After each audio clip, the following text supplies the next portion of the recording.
What's up? Oh, we're here. We're here. We did it. What's up, LFQ? What's up, Omni? We got an Omni poem. It's been a long time. I feel like we got those for like 6 months, and then they went away. Two streamers sat warm by the soft glowing screen, their cameras all twinkling with holiday sheen. They coated by starlight, they laughed through the night, designing new worlds in the soft pixel light. All right, I like that. Yo, what's up, LFQ? Thank you. You're beautiful mans, dude. Yeah, I don't know. I don't even know. I'm tired this morning. How are you guys doing? How are you doing, Tony? Are you tired this morning too? I'm definitely pretty tired this morning. Yeah, did not get to bed at a very reasonable time last night. Yeah, I'm on the do I sleep? Can I sleep? And then when I do, I can't wake up.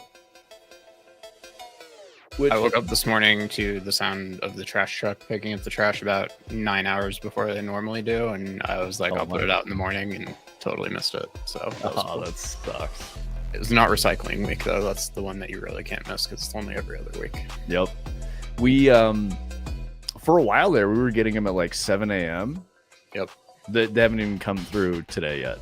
My dude usually comes at like 4:30 or something. So like I can be pretty chill with it. The recycling guy will show up anytime. It's not. I've seen him at 6 a.m. before. So like I know for a fact that one has to be out. And yeah, I thought the trash would be fine today, but sometimes if I'm like really desperate, I'll actually like run outside and then take it over a block so that when he loops around, he'll get it, and then I'll go get my can later. But I was like from a dead sleep, bolted up, and it was too late. I wasn't doing it.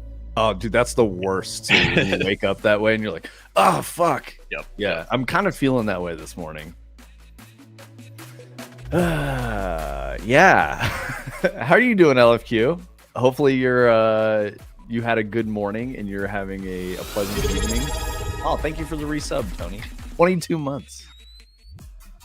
What did I get? I got a 15 stream watch streak. Let's share that. I never get those because Twitch doesn't think I watch our stream. And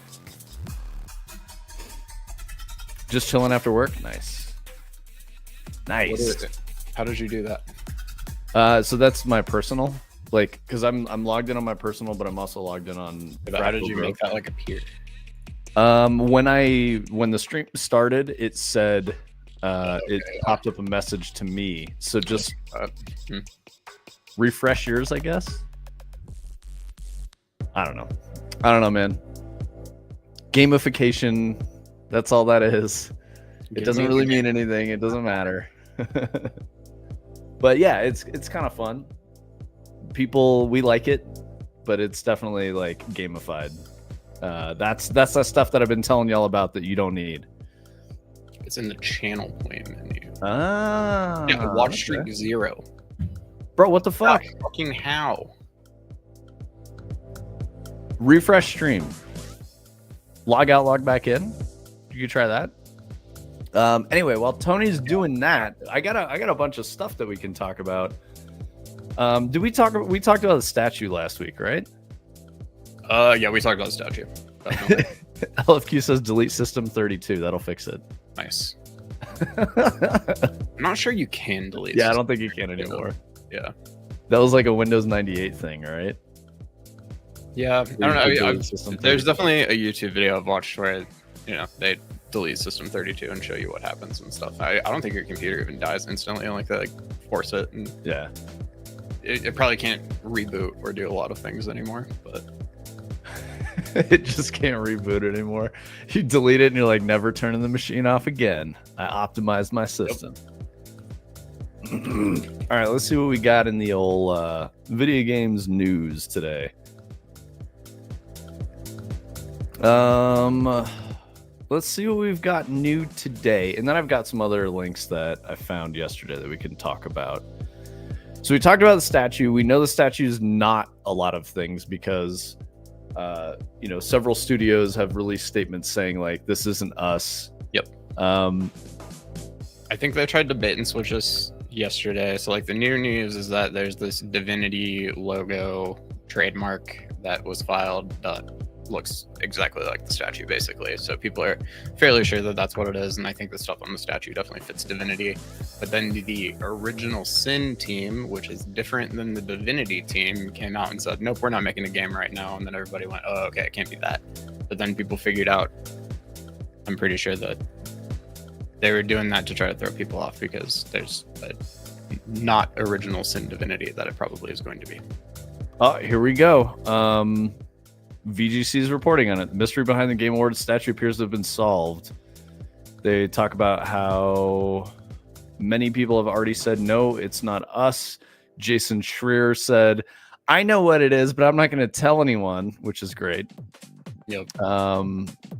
Guy's so fucking annoying. Let's see. It would appear that MP First, I don't know what the fuck that is. But yeah, trademarks registered in Europe related to the Divinity series by Larian Studios. The new logo that they have trademarked. Do you want to? I got it. Yeah, it's okay. Okay, cool. Yeah, that logo obviously matches the statue. So maybe a new IP? No, because it's potentially a Divinity game. Yeah, the trademark is for Divinity, and this is the actual Divinity logo right here. So.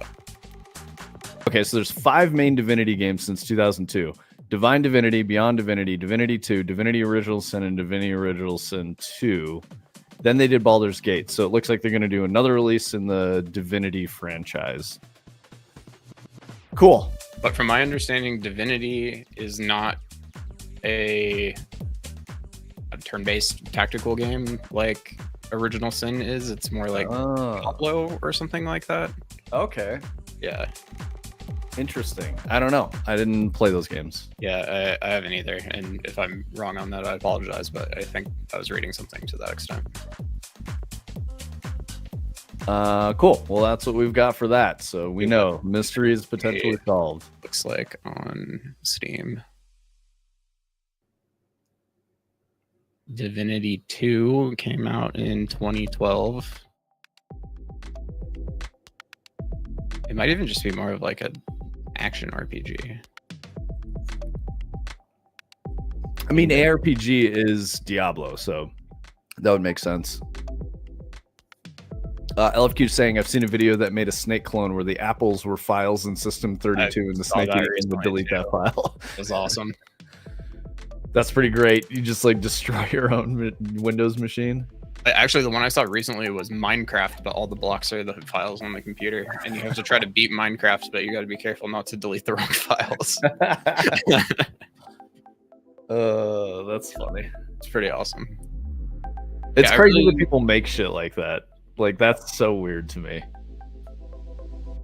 What were you saying, Tony? I was just saying I watched this video. It's a 1-minute video. I got no sense of what the gameplay of this game is actually like, but... Oh, for the Divinity game? Divinity, yeah. 2012 would be what, like, late PS3 era, I guess? Yeah. Yeah. It kind of looks like... I don't even know how I would label this just based on what I'm seeing here.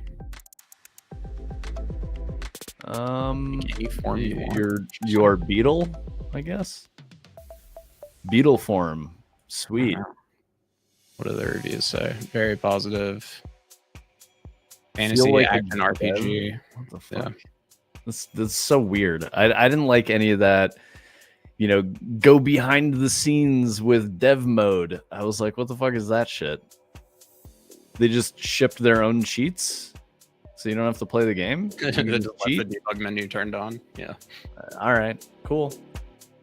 I mean, that's not why I play games, but whatever. Yeah. People like doing it. I mean, Gary's mod's very successful. So if it's like this, it might end up being more like Elden Ring type competitor. I don't know. I guess we'll see. Yeah, exactly, Adder. Someone forgot to turn off. I don't know how you pronounce that. imGUI plugin, and they called it a feature for sure. Yeah. Like, oops, we shipped debug on. Haha. Or there was a producer that was like, you know, it'd be really cool. We do this update to the game, and we just turn on debug mode. Let the players do it. Yep.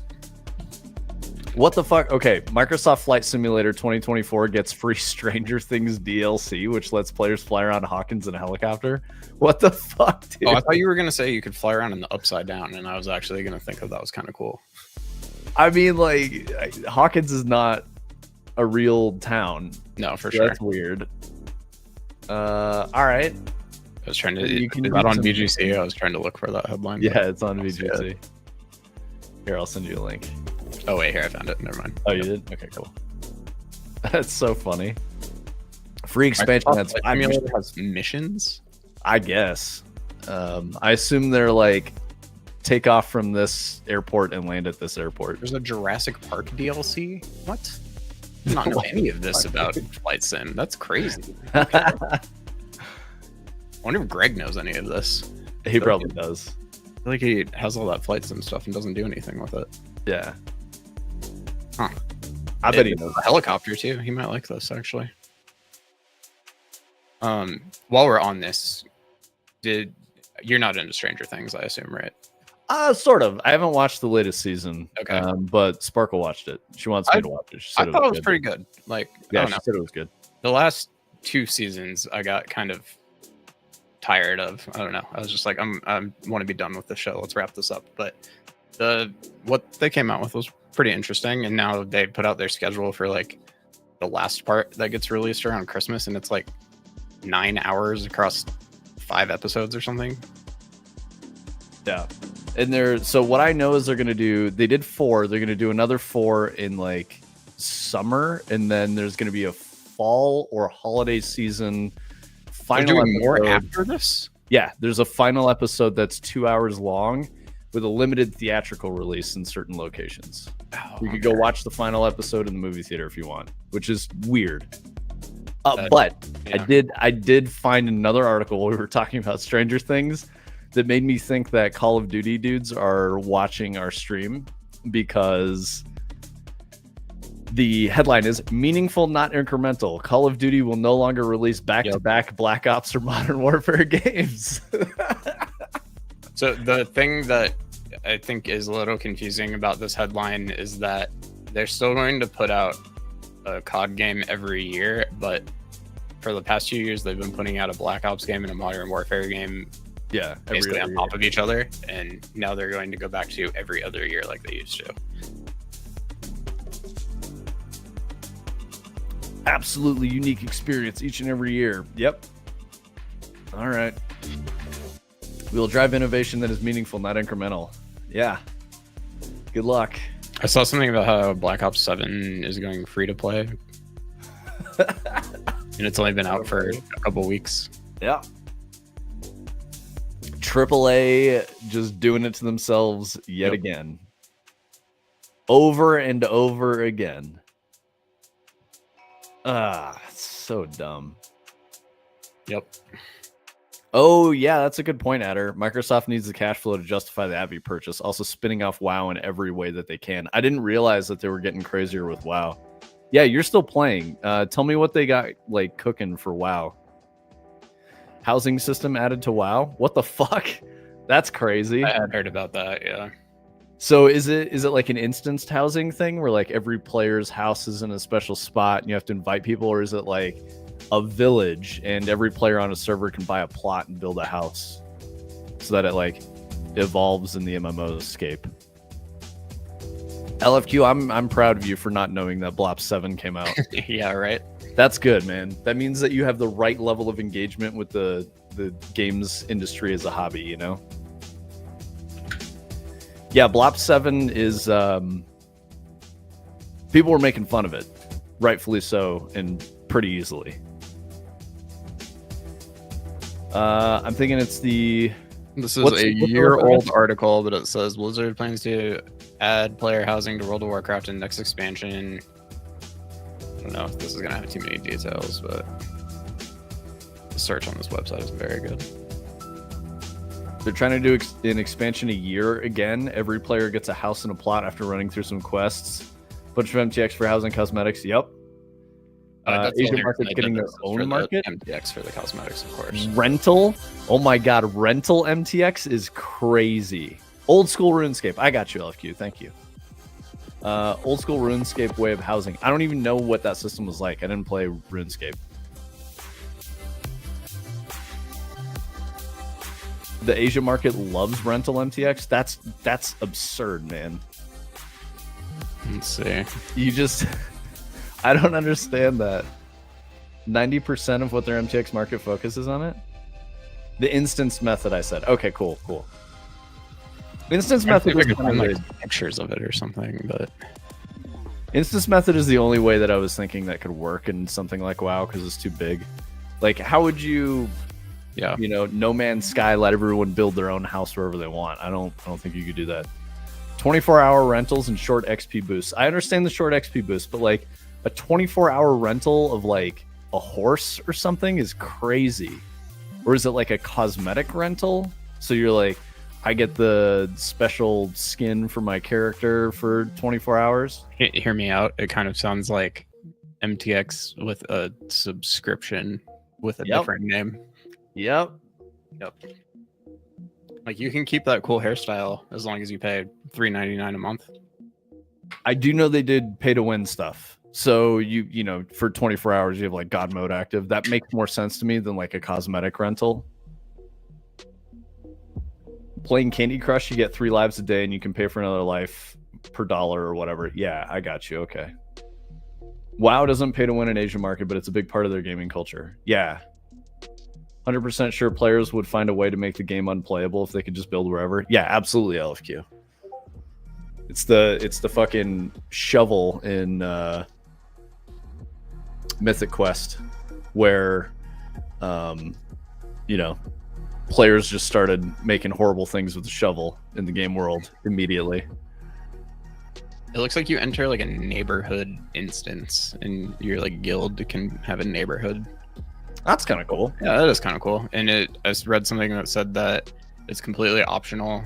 Yeah, player housing completely optional. Does not provide any player power or rewards beyond housing customization. Think of it like transmog, something you can enjoy collecting or customizing, but not something that you're required to participate in to play the game. It's, I don't know, probably an okay way to handle it. Each neighborhood has 55 unique plots, each with different vibes, so you can find a housing plot you love. Guild neighborhoods are a little different and will expand into new subdivisions if your guild has more players than there are available plots. When a guild neighborhood is around 80% full, a second neighborhood will be created for players to choose homes in. Subdivision will simply be a new instance of the original neighborhood with additional plots to choose. All subdivisions of the same neighborhood will have the same available neighborhood endeavors, which is like a quest thing. Unlocked vendors and benefit from the neighborhood favor renown unlocks. Very interesting. Yeah. I don't know how I feel about that. I don't think I would care. I mean, I don't know. When I was at like peak WoW days, I probably would care. And I would want to be like, look at how cool my house is. I got all this cool shit in here. And then people would be like, I don't give a fuck, dude. Yeah, I want to see like what it looks like because that's what I was clicking around trying to figure out because it's like, is it cool? Like, is it something that's incentivizing people to do this? Yeah, Adder, my understanding of the Asian market pay to win microtransaction stuff is it's usually in like idle games and stuff like Candy Crush where you can beat levels if you buy a bunch of lives and attempts or whatever. That's my understanding of how they do it.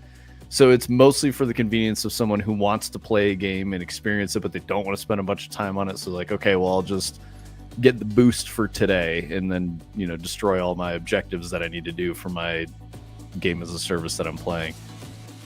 What's up, Brightside? Yo, dude, I went by Brightside's stream last night, and he was it was last night, I think. But he was doing more pizza game dev. Dude, your cooking and shit is looking a lot more polished, man. That was cool. It was very cool. Yeah, it looks like pretty smooth and like readable. It was looking good, man. They've already kind of tried it with the village stuff, but it wasn't customizable like this new system is. The previous system fell mega flat. Okay. I see. They're doing the Rust market thing where people have the plot and people can teleport to it. Yeah. LFQ, I don't know how Ultima's housing worked. But I imagine that you could just like buy plots of land and like just build your house, and it's kind of where it exists on the server. Everyone can see it. I think Ultima, maybe you could put it anywhere, if I remember. Yeah. I've never played Ultima, but Ultima, there's a lot of really famous like hacking stories that started with Ultima that, especially if you listen to like Darknet Diaries podcast, they talk a lot about it. So, and I feel like there's like a thing where you could like have a boat in Ultima, and if you drove it into a player's house, like it would clip through the wall, and it would allow you to basically like go inside players' houses that you weren't supposed to access, and you could like steal all their shit. That was one of the stories I remember. Yeah, like and Ultima is like the first MMO, so yeah, it would be like getting all of your shit stolen in WoW or something. It'd be crazy. Yeah, in case you're wondering, you know, the guy that I referenced several times, Richard Garriott, talking about game designers being bad, he's the guy that made Ultima. Oh, okay. Nice. So he's cool. Like, he's not like, I mean, this is the thing with game designers and, you know, people who make video games, they're not famous. Like, their game is he was his game design professor in college. Wait, what's that? Adder says Alan was his game design professor in college. Oh, sick. Ultima Online lead designer. Yeah, Richard Garriott's the guy that I was talking about. He's like the original creator or something, but Richard and Alan were co-designers. Ah, okay, yeah. I only know Garriott because he's very vocal, and you know he's like involved in commercial spaceflight and shit. It's weird. Lead designer was a game design professor. Constantly said that it was mega fundamentally broken, but the rough edges drove player numbers up, so they never fixed it. Yep. Those are the nails I was saying that stick out. If you balance everything and flatten it, it's boring and no one likes it. Oh, hey, what's up, AAA? What's the mystery behind the statues? So we already talked about it, but it seems like the mystery behind the statues is that it's going to be a new Divinity announcement. Not Original Sin, maybe the ARPG Divinity. But it seems that Larian trademarked a logo that looks almost exactly like the statue. So that's the guess. How's the dev work coming? So really good, bright side. So guys, over the last, I want to say it was like 2 weeks probably. Tony and Eric like re-architected the way the levels stream together and how all the, you know, the way the game loads levels and stuff. Did that, upgraded to 5.7. What else did you change? We added some C++ stuff to make some of the level streaming stuff that we're trying to do more editor friendly, I guess. It was the main thing. We were trying to programmatically like move level instances around outside of runtime, like just clicking a button in the editor, and it doesn't do anything by default because the engine just wasn't built to handle that use case. So Eric had to put some custom C++ in to basically force it to do what it's supposed to do, and it works great. So. Yeah, so now we're back to continuing to finish. We have neighborhood to forest, forest to lake, lake to not there yet, and then from not there yet to final level. So we need to stub in that chunk in the middle. When that's there, then we'll start fleshing everything out and finishing the game off. So you can see our outliner here now. This is like our main level, and it has all of the levels that we've been working on inside of it as sub levels now. And so as you move from the menu, you know, into the neighborhood initially, basically these things just kind of become visible and then turn on and off and move around and stuff like that. So that's the thing that we've primarily been working on, just so we can get everything working front to back, and it's all able to be loaded in and out efficiently and all of that. That's kind of been the big completely different from the way it worked before. So yeah, it's like structurally an entirely different solution, but the perf gains were dramatic. So yeah, it's good. Yep. Let me see, what was the other thing I was looking at? Oh, Adder said Alan was not vocal. He wanted to start an indie board game publishing company that did well enough to be purchased for pretty good money. Dude, that's really hard to do in board games. Victory Point Games. You shipped a card game through them. Oh, that's sick. Like digital or physical. That's pretty cool that you've done tabletop, man. Tabletop's really hard because you can't patch something after the fact. You have to be really, really solid on the design before you make all that shit, because it goes into physical media and it can't change afterward. Exceptions are like if you do a D&D rule book, because you can kind of change that. And what I mean by a rule book is like scenarios, I guess, where it uses the D&D set, but you're like, you get these characters and you're fighting these monsters and it's in this setting and the maps are all already designed and all that shit. That's a thing. I know some people who did a business based on that. So they basically just sold like a campaign scenario book.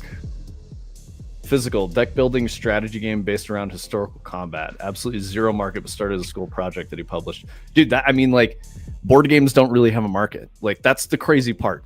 People who play board games love board games, but it is really, really small. And the margins you make off of board games are like restaurants. It's so fucking thin. Software is just a better business to be in. And everything that I'm saying comes from people I know who've worked in the space and been like, do not make physical tabletop games. You'll just lose your ass. You won't make any money. $8 a box? Yeah. And I'm sure that was like a $65 box product or something. It's very, very expensive. Sales proposition of getting somebody to buy a $65 board game. Bro, they get more expensive than that. Oh, like, I know. I'm just saying. Like, I don't know. Oh yeah, you've got a bunch of board game person, so it's like the proposition of buying a board game at all is pretty tough for me. And then I see how some of them are so expensive. I'm like, how? Yep. It's because of the print media. That was the thing that I learned from Rodney, this dude I worked with on Destiny. He was at Wizards of the Coast, did Dungeons and Dragons 5th edition. He worked on MTG. He was at Wizards for like 10 years. But he started his own tabletop publishing company called Scratchpad, I think. And then he's since released at least one, maybe two tabletop games. Hang on, I gotta figure out what his game is. I like the dude. He's very political in the office, which I don't care for, but as a person, he's a cool guy. Like, I enjoyed hanging out with him a few times. He was one of my first friends at Bungie. Let's see. Scratch.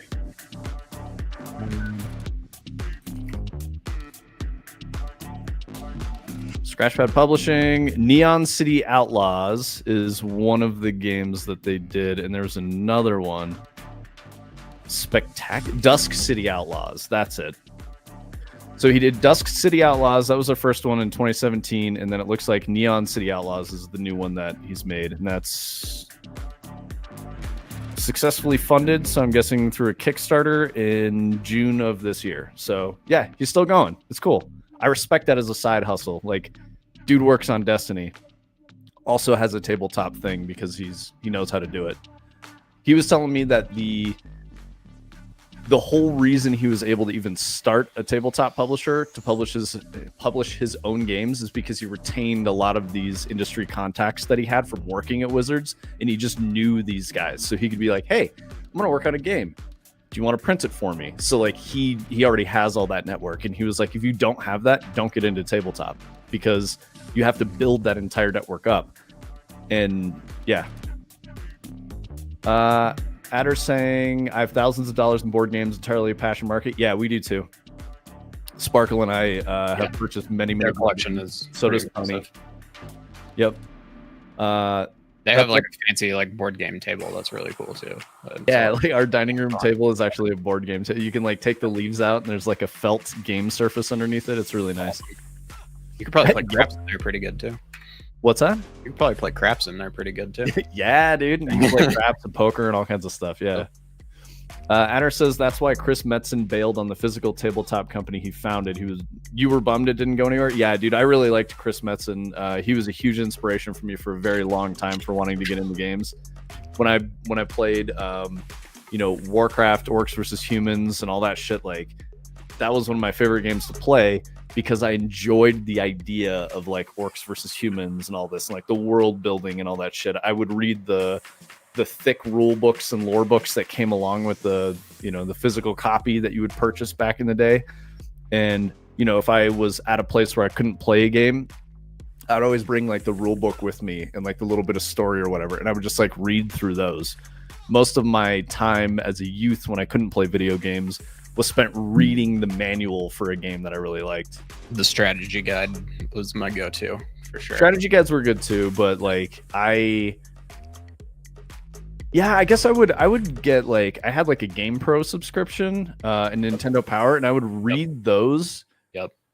Even walkthroughs for games I didn't own. 100%. Yep.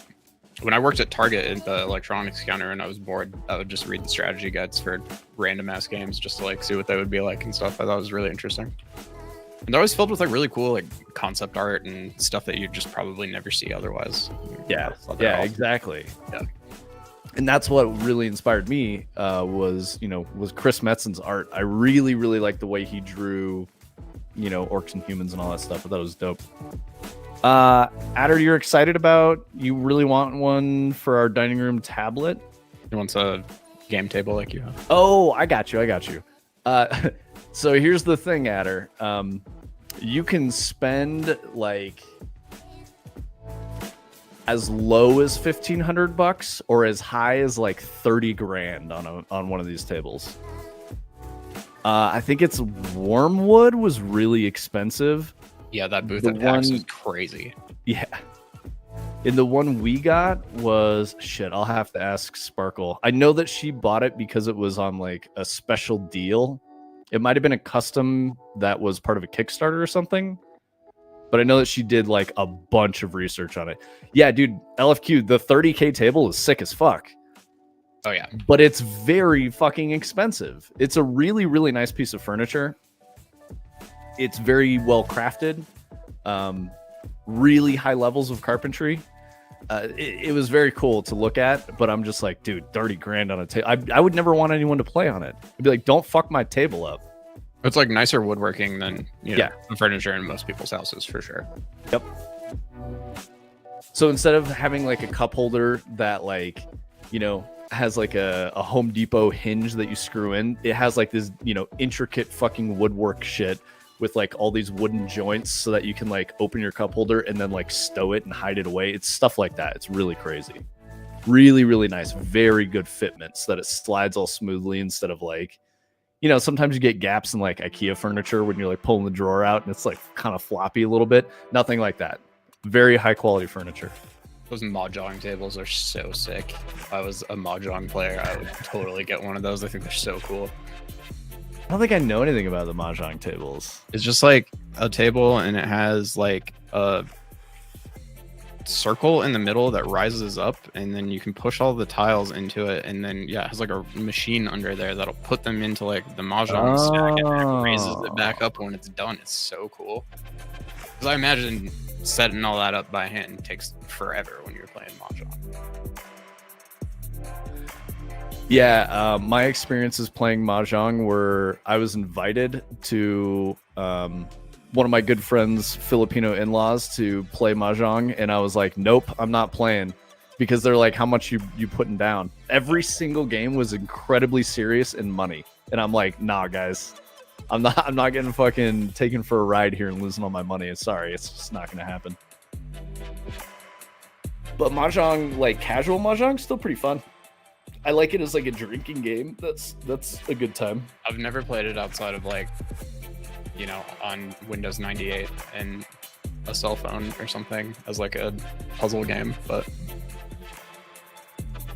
yeah, 6400 is not bad, Adder. That's not bad. Are you looking at Wormwood? Wormwood gaming table. You might be able to get a better deal if you go buy it at like a trade show too. I feel like they were doing that when we saw them at PAX. It was like quite a bit less than buying it on their website. Yeah, it was like 20% off and shit. Yeah. So yeah, if you can make it to a PAX where Wormwood is selling, you can definitely get deals. South by Southwest is probably closest to you. But yeah, I don't know if they'll be at that, but yeah. I would imagine a company like that just goes to like every tech conference basically and just like, let's sell some rich nerds some stuff. Yeah. Show table's not a bad idea. Because then you can get it like way cheaper. I bet you could haggle too for a show table because they're not gonna, they're not gonna fucking sell the last day right before they got to put it back in the truck. Yep. They'll ball the shit out of them. There you go. Bring your truck. You're already ready. Yep. Be like, nah, dude, we just load it in the truck. Like, I got 3 guys right here. We'll take care of it. My boys will just pick it up. We got you. Yeah, the only downside is you have to deal with all the convention goer goo that they put all over fucking shit. Being filthy, disgusting creatures. Adder strikes me as somebody who's not bothered by a little goo. Is that accurate, Adder? You not bothered by a little goo? Yeah, dude. I think he strikes me as somebody who likes a good bargain more than he dislikes some goo, probably. So yeah, I can see that. Goo, fine with me. Yeah, dude. I think PAX South is super dead. I know that it didn't do that great. It was like, I want to say first year attendance was pretty good, and then it just started to decline after that. You're a big Facebook Marketplace guy? Nice. Dude, you've been very inspiring to me because I've kind of turned into more of like an eBay Marketplace guy since you're always talking about it. And you find some wild shit on there. It's awesome. Hell yeah. Let's see. What else we got? We got some more news. Let's check today's. Pair of N64 platformers from Ubisoft are coming to Switch Online's Nintendo Classics library. Rayman 2 and Tonic Trouble? Yup. Yeah, I watched that earlier. I was trying to see if Tonic Trouble activated anything deep in my lizard brain because I couldn't remember if I'd ever played it, and still kind of on the fence about whether I ever did. Sounds familiar, but I'm not sure. Rayman was a character that I liked when I was a kid because he has no neck, arms, or feet, or legs rather. Legs, yeah. So I could draw him. So I would draw Rayman all the time. I thought Rayman 2 was pretty good. Like, I never played it. It's got some pretty decent vibes for like an N64 3D platformer, I will say. It's been released like 100 times on like every possible platform. It's like one of those games that I've just played incidentally on 3 or 4 different consoles over time. Did you beat Gex on stream, Tony? I didn't beat it. We probably got like halfway. Okay. Yeah. Should probably get back to that and beat Gex. Probably. After Buck Bumble came on that mix that we were listening to a couple weeks ago, I've been wanting to play that too. Hell yeah, dude. I mean, you could always just do Buck Bumble. That'd be pretty fun, I think. All right. Let me see. Going to news stories that I saved links on. Let's get into some interesting shit. Okay. All right. Quick side adventure or whatever. Not a detour entirely, but away from games slightly. Australia has banned children from social media under the age of 16. The thing that drives me crazy about this story and the things that I'm reading about it are that the teenagers are like, this is unfair and you're taking things from us. We have no connection anymore. And I'm like, go fucking talk to people. Also, shut up. It's for your own good. They're literally children, guys. Like the children don't know what is good for them. That's a part of being a child. You figure it out. You know, when you're a child, you touch a hot surface and you go, oh shit, that burned. And you figure out that it's bad for you. Social media, kids can't figure out that it's bad for them. They think it's important. And they're, protesting and advocacy saying that we're taking it away from them. It's not fair. That is because it's bad for them and they're like conditioned to want it and to have it be a part of their lives. Yeah, you touch the hot plate less next time. It doesn't work that way with social media because it always rewards you and, manipulates you. It's bad. It's really bad. So I'm hopeful for the youth of Australia. I think it's going to be a good thing. But pretty much all of the adults are like, no, guys, sorry. It's getting taken away. From what I have read, just saw a couple posts about this and was reading the comments because I was interested. A lot of people were saying they're like, just incidental information from what I'm observing from people that I know in my life right now. They're like, I have not met a team yet who has not told me that they're just getting around it until they figure out a way to stop them. So I think it's having very little effect other than annoying a lot of people right now. And I guess any free VPN easily gets around it. But yep, I'm sure that won't last forever. Yep. They talked about putting it on the social media companies to like we're going to start fining you or kicking you out of our country if you don't comply with this. And so they'll figure out ways to block it. It's a significant penalty if like Insta is not actually finding these Australian kids and banning them. They will be subject to a 50 million Australian fine per instance. That's crazy. It's like a part of Silicon Valley where they figure out they have the underage users and it's like $5 million per user and they have 100,000 or something. Yeah. Yep. Yeah. So I don't know. Guys, I know some of you out there are younger. You don't need all this bullshit. Go be a kid. You don't need to be connected to the whole fucking world. Just figure some shit out first. Do stuff small in your own neighborhood with your family, with the kids you go to school with. You don't need to be out there on Twitter interacting with, Elon Musk. That's crazy behavior. Is gaming tied up in this? Is what? Is gaming tied up in this? Because that's one of the things that I had read is that like somebody said that their 15-year-old or whatever wasn't able to like play games with his friends. Maybe it's Discord that's considered social media or something. Twitch. Okay. Twitch. Yeah. So I was reading that and I was like, I don't think they can ban gaming under social media, but like no, it's not gaming. It's something like 100% Twitch. Our chat or something definitely kind of blurs the line between gaming and social media a little bit, but I don't know. So yeah, exactly. Adder, go throw exit cars or spray paint some shit. Be a real kid. Yes, exactly. Go outside. Go do kid stuff. Chase girls or whatever member of or boys that you're interested in. Yeah. Like, go chase them and do stupid shit in attempts to get them to like you. Like that's part of the Discord did implement something for Australia. That's good. Discord's really dangerous for kids. Really fucking dangerous for kids. I was reading some shit about Roblox because we all know Roblox is really in a bad way. The most common vector for predation on that platform is to get someone's Discord. That's like the first thing they do is they get, a vulnerable person or a target to share personal information onto Discord, and then it's just free reign and they do whatever the fuck they want. There's no guidelines there, which is fucked. It's like, it's crazy. I mean, all the kids are on Discord. They're using Discord to chat with each other. Like it's the norm now. So Discord's infuriating because it's like so close to just being like, the perfect solution that everybody uses, and they just keep making it worse. Gotta add games to it, monetization. Yep. Maybe don't throw friction to it. Is all they're doing. It's like you're just making it an objectively worse experience for everybody who uses it. Yes, exactly. Adder, I was reconsidering saying, throwing eggs at cars. Don't do that because that's a felony, I think. Because it's like, if you do damage to the paint on a car, that's really bad. Depending on the area you live in, if the damage is over like $5,000 or something, then it becomes a felony. It's really, really bad.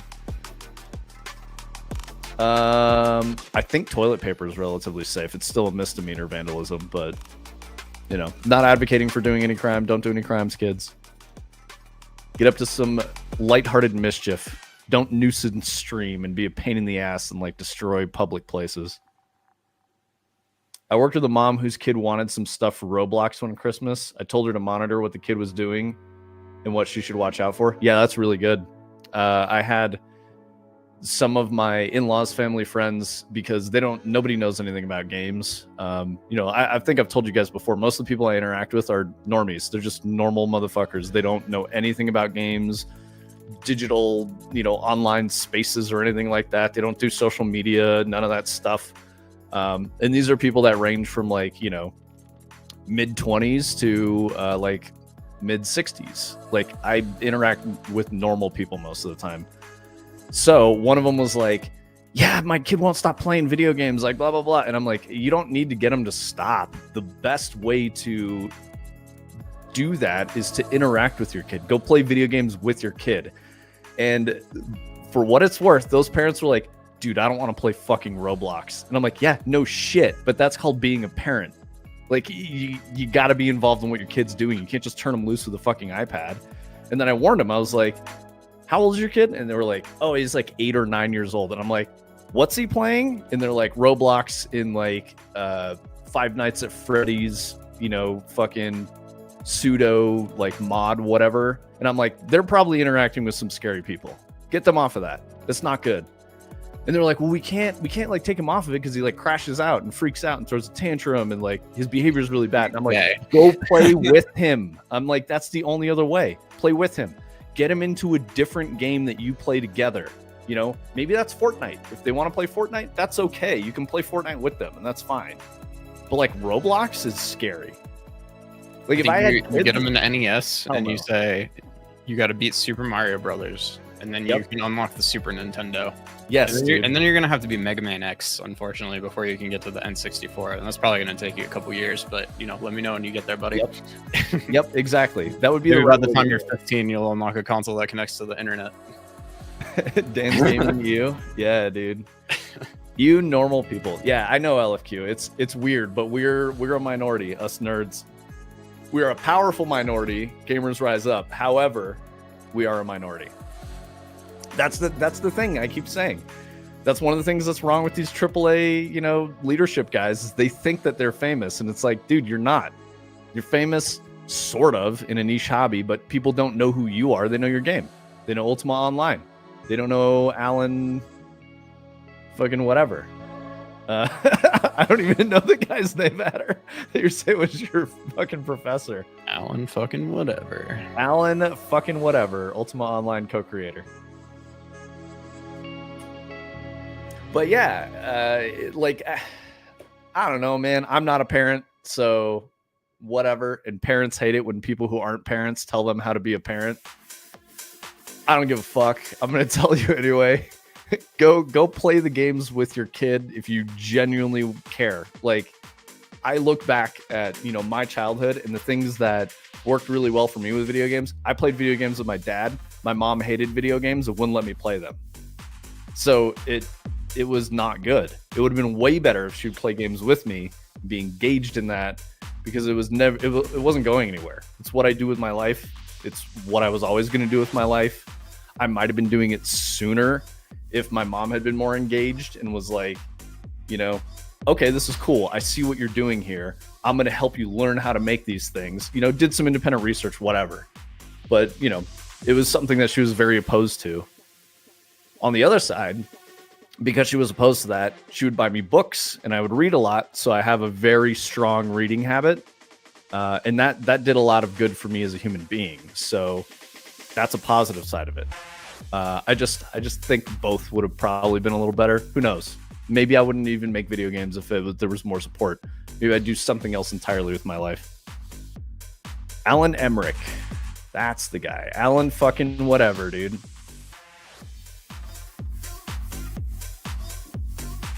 All right. So Australian kids crashing out. They want their Instagram so they can talk to their friends. Do you see your friends at school? Shut up. That's the thing. Life was better before we weren't able to communicate with each other instantly at all times. Yep. I think there was that to be a fact. So. This 15-year-old from Australia was talking about how this is crazy, by the way. The law is you have to be 16. This guy's 15, almost 16, and complaining that he won't be able to talk to his friends from school on social media because he lives in a rural area of Australia. And he's like, we can't keep in touch. I'm like, yeah, you can. You see each other at school. Talk to them at school, man. Like, go hang out, you know? Organize like a fucking thing. Like, do a sleepover, watch some movies. That's what we did back in the day. Landline. Yeah, there you go. Does the kid not have a phone number? Yeah, right. That's exactly my point. I'm sure the kid has a cell phone. It just doesn't want to talk on the phone. Just wants to fucking send messages to people. Anyway, the point that I'm making is I think the kids are in revolt over the social media ban because they're addicted to social media, because social media is bad for them. And they just don't know it. So it's like you're taking away their candy and being like, nope, you have to eat your vegetables. You can't have it right now. So anyway, I hope it sticks. I hope they do a good job and they keep the kids safe, and that expands to more nations and we start realizing that. I doubt it'll ever happen in the US because those tech company lobbies are too strong. So we probably won't have kids banned on the internet in the US at least. I think like it started getting some traction in the US immediately after Australia thing happened yesterday or something. But yeah, I mean, we'll see if it actually goes through. I mean, I would love it if the political crusaders go after social media and leave video games the fuck alone. That would be great. That would make me very happy, especially given the whole horses controversy that we were talking about last week. You like the shower curtain? Oh, the shower curtain from this Victorian house. Oh, with like the fish? Is it the fish one? I think it's a dolphin. Yeah. Yeah, dude. Dolphin and whale. Same thing, man. Fish. I'm aware those are mammals. Relax. Fail fish. Nice, dude. I appreciate that. Okay, so... Oh, let's throw this out there, because I don't know if we talked about it a little bit, but I was like talking shit about the IGN reviewer last week for Tarkov. And did I already cover the one peg tweet? When was this? Hold on. No, I think that happened after stream last week. Yeah, I feel like that was Friday. One peg tweeted. I'm just double checking dates. Of course, there's no fucking date on this tweet because there's never any dates. There it is, December 4th. Okay, so 6 days ago. It was on Thursday, yeah, so it was probably post-stream that it happened. So One Peg, who is a Tarkov streamer, detailed and tweeted at IGN, "Hi, your reviewer is lying. He stated he spent 10 hours in PvP and quit to play PvE due to cheaters. He did not. He spent 30 minutes, maybe, 2 raids, and he has receipts. He has screenshots of like the guy's profile and all this shit. Maybe 2 raids. The first raid is the tutorial mission in which you cannot die, which I didn't realize you couldn't die in that. That's cool. That's good. Second raid you recorded for your video review. Die, but it has no consequence if you do. Yeah. Video review. Attached a copy of his account details. He's a typical 800 plus hour Tarkov player. Okay, so I skipped what I was reading in the middle to the next bullet point. But he said one person was cheating. He said, like, the game is full of cheaters. He just got exfil camped by an experienced player, is what One Peg is saying. He's a cheater after 1 death in 1 raid. Yep. And so the guy who killed him at the exfil is an 800 plus hour Tarkov player, was aware of where players go. This guy with 50 something hours is not going to know any of that at all. So that's another bullet point. He stated he spent 120 hours total in game. He did not. His account only has 52 hours on the lifetime, not 120 hours. So not even half of what he claimed to do. Like, that's crazy. Much of that time is spent in your stash. That's totally fair. I think a lot of that is not on raids. So he only had roughly... I think that's like making the argument worse, is like the amount of time in raid over 52 hours is very small. 20 hours tops, maybe? I don't know. So in the screenshot, he shows how many raids this dude went on, which is in PvP 2, in PvE 97 raids. Are we talking about Ty Guy Travis, right? Yeah. Okay, yeah. So in PvE, he went on 97 raids. He does 2 have run-throughs. What's that? 2 run-throughs. Yep. And he has the trophy for Partisan. So he killed Partisan in PvE, which is, or not trophy, achievement. But that's not bad. 62% survival rate's not bad. His kit doesn't look totally terrible. Yeah, so he was doing okay in PvE. Yeah. But yeah, he definitely didn't play as much as he said he played. And for what it's worth, he was like, yeah, this game is really interesting. It's like, yeah, dude, you barely got a taste of it. You barely understood it. I would assume he spent most of the time in Ground Zero, but if he killed Partisan, he probably did some customs. So anyway, to be fair to the actual state of Tarkov, One Peg says, if your reviewer cannot be honest or lies about the time spent in game and his reasoning behind his opinions, it invalidates all his firsthand experience when formulating those opinions and why he formulated them. Absolutely fair. Then One Peg says, Tarkov absolutely has its problems. There's a ton of jank, very poor optimization for the game, but that does not mean BSG is undeserving of a fair review from you and your organization. And it certainly is undeserving of claims being made by a first-hand account that does not exist, because it's a lie. So I think that's a fair call out, honestly, in being like, dude, what the fuck are you talking about? Obviously, I like Tarkov, but I will agree. I've said it many times. It is the most fun, best game that is really poorly made. Like, the UX for Tarkov is atrocious. It's so bad. There's so many different ways to do one thing, and there's no like uniformity of interaction from a player or a user. It's like, to hand in a quest, you click on one button, you click complete, and then there's an entirely different button that moves to a different part of the screen that you have to go actually complete. And then you get another pop-up that says some shit, and then you get a message with your rewards. It's in a completely different screen. It's not good.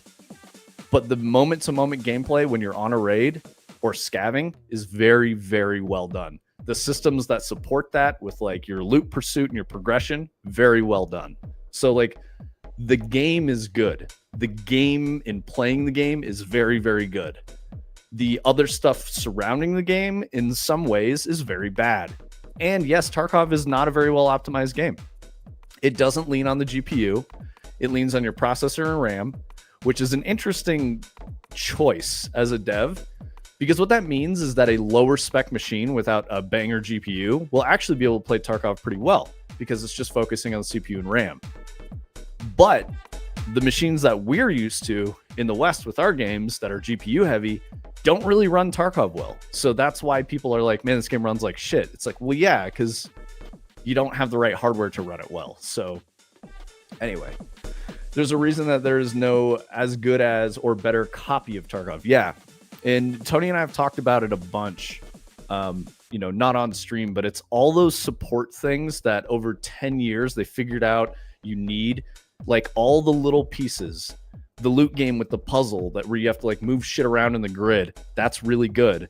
The AI is not very good. It's not like super robust, but because of the lethality in Tarkov with a very, very short time to kill, the AI is very dangerous. So you have to be better about your decision making. Not showing a map to the player, making them kind of figure everything out on their own. That leans really heavily into the same design principles and pillars that are supported everywhere else in the game. So it works. Stuff like checking your mag when you are like level 1, it gives you like a rough estimate of like full or half, but as you do it over time, it does like the Morrowind experience system where eventually your guy can like palm a mag and tell how many bullets are in it just by feel and stuff. Like that's so awesome to me. Yeah, the more you check your mags and the more you load and unload your mags while you're in a raid, the better your character gets at it.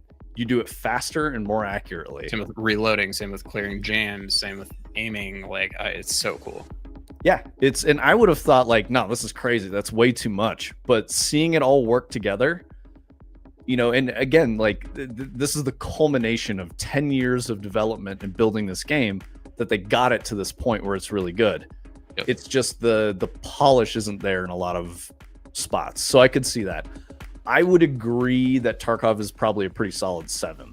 I think 7.5 depends. Like, I do think Tarkov PvE is better than Tarkov PvP, only because in PvP, it's not the cheaters. It's the fact that there could be a guy exfil camping. You don't really get that in PvE because they're bots. They're not like trying to be a human outthinking another human. So you can, it's a little more predictable, a little bit easier for you to be, a human being that's smart, which is more rewarding and more fun. It feels more fair. But when you've got a guy like camping in the rafters and you made a bunch of good decisions and he just spent 25 minutes just sitting still waiting for one person, you happen to be that one person, you lose all your shit, it feels really, really bad. So, I think there's something to be said for that, though, in that when you have that really bad feeling moment, the moment of success when you are the exfil camper or when you have beaten the exfil camper, the rewarding feeling afterward is so much more potent. So highest highs and the lowest lows of any game I've ever played. And that includes like Souls games. So I don't know. I think Tarkov is really good. I keep coming back to it. So yeah, I think One Peg's critique of this reviewer was very fair. He was honest about Tarkov as well. Tony, what's this skate story thing you were looking at? I know you posted that. I wanted to kind of get your take on that. I don't know too much about it yet. I've been watching people talk about, or I've been watching the dev, I think, just post about that game for quite a while, and it finally came out. And this tweet just says that it's getting very, very, very high review scores. Review scores are not always to be trusted, but it's something to consider. I've seen a Skillet video that says I highly recommend Skate Story. I've seen a lot of positive talk about it and very little negative talk about it, but I don't know too much beyond that. Okay.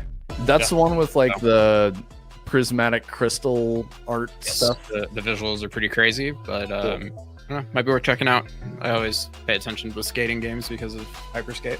So. Absolutely. Yeah, Brightside, if you're still around, you might want to check out Skate Story. I know you're into that shit. I meant to bring it up on stream mostly just to see if anybody here had played it and they had thoughts. But... Oh, good call. Yeah, if you guys have played Skate Story and you have thoughts and opinions, tell us. Yeah. Let's talk about Kojima. He said something about OD, which is a new IP. Kojima says he's worried about it because it's like a horror anthology, which is interesting. But he's saying it's like a new thing that he's never done before with some mechanics that may not work. So he's skeptical about whether or not the game is actually going to be good and if it'll work, if these ideas will actually be fleshed out. But obviously, like what we've seen so far, it looks gorgeous.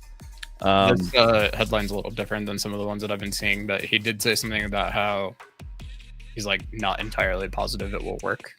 Yeah. Right? And yeah, he says in the article, he says that. He's just in a fortunate position to be able to go as far as he has with a project that he doesn't even know if will work, I guess. Yep. Yeah. But at the same time, he's doing another stealth game, Physint. Yep. Physint. And Physint, I guess, is going to be like a Metal Gear kind of a game, stealth action. And he's like, that's easy. I know how to do that. I've been doing it for decades. So, yep. Brightside, you like the artwork? Yeah. Skate Story might be worth playing, bro. I know you're into skating too, so it could be. Look on Steam. Could be here. cool. $50, and there is a demo. Yeah, I want to see what you got over there. The visuals actually do look really good. Oh, Devolver published. Good. Might have to check this out. This actually looks really cool. Yeah, it does look really cool. Wow. Camera work looks great. Lots of really solid game feel in the camera animation. Unity? Pretty sure. Unity! Yep.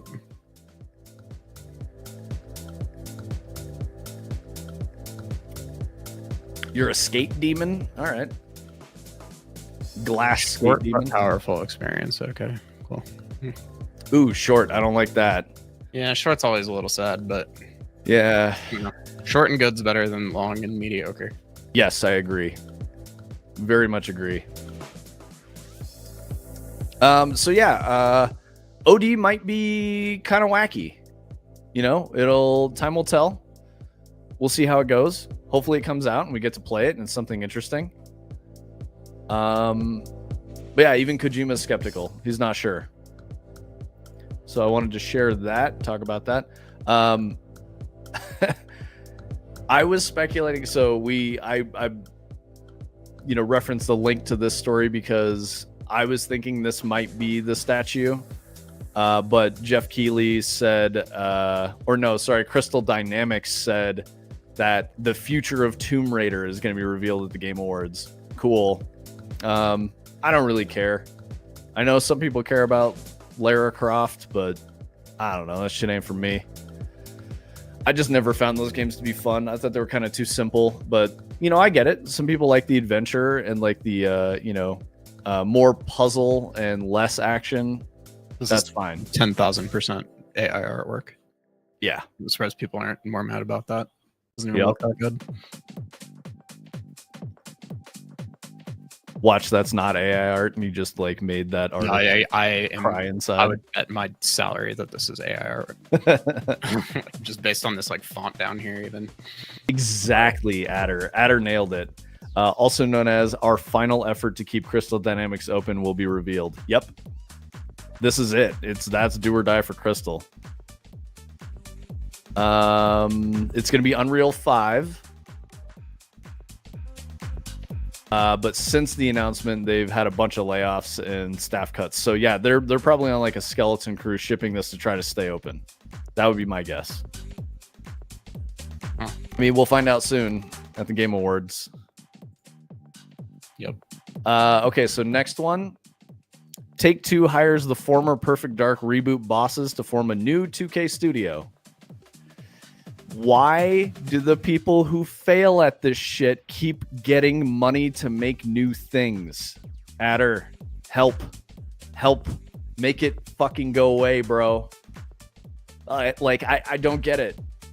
Like, guys, you didn't successfully reboot Perfect Dark. It was bad. Why did 2K give you enough money to make another fucking studio? I don't get this. I don't know. Perfect Dark's interesting to me because it's like I think you could probably go like almost shot for shot remake of the first one with modern tech. Yep. Be a great game. Absolutely. They just try to do like weird shit with it instead. LFQ, they're not even making Perfect Dark again. They failed to make Perfect Dark. Yep. But 2K was like, "No, you guys are good. Go ahead and try again. Here's a couple more million." Like, what the fuck? I know it's not because they're like super skilled at pitching and they have these unique and special ideas. There's no fucking way. It's going to be a handshake over a fucking cocktail. And they're like, yeah, I know you, Jim Bob. Here you go. You can just have this money. I know you'll do right by me and get my money back. No, you don't. They fucking lost you money. I'm surprised they didn't give 31st Union to Gallagher. Hey, what's up, push button? Perhaps trying to succeed is where we go wrong. Apparently, this is the trailer that they showed for it. I don't know if I ever even saw this. Dude, it looked so bad. This is the Perfect Dark trailer? Yeah. Yeah. I mean, that looks crispy right there. Probably not actual gameplay, but... Nah, there's no way. Walking, but looks nice. Stop Carrington's attack. Yep. Mega Man. Yep. Push button. How are you feeling about the? I know you're not Aussie, but how are you feeling about the Australian social media ban with like, getting kids off the internet and pending EU legislation? Because I imagine that there's going to be like European countries are going to start doing that, and then I'm sure UK will probably be like, hey, they're doing it. Let's do it too. 31st Union was Condry's studio that he founded after getting pushed out of ATV and picked up by 2K. Then 2K fired Condry. Would have been perfect if they gave Gallagher the studio. Okay. See, yeah, I'm not that deep on it. I don't know how these things work out. Is there a gun in this trailer? Okay, here we go. So Condry and Gallagher were the guys that did Perfect Dark, and then 2K just gave them enough money to make another studio again. Are they from like OG Rare? Because who did the first Perfect Dark was Rare? Rare did the first one, yeah, but Rare is dead. Yeah, Daryl Gallagher, former studio head at the initiative, and Brian Horton, director of Perfect Dark, have both joined Take-Two. So it looks like Gallagher's still going. But it doesn't look like Condry's a part of this. At least publicly, we don't know if Condry's a part of it. Looks like it's Gallagher and Horton. This does look like a... I don't know, PS3 game maybe. Dude, that gun recoil looked so bad. Yeah, I don't know. Like, this trailer has been super boring. It's just like sneaking around scanning stuff, and now it's like pretty bad gunplay. I don't know. That's too bad. Perfect Dark needs to be laptop guns and sniper rifles that can shoot through walls and breaking into Area 51. I don't know. I agree. Condry did COD for a while. He was EA before ATV, got fired from EA, founded Sledgehammer with Schofield, fired, founded 31st, fired, recently got picked up by Krafton. Of course he did. Of course he did.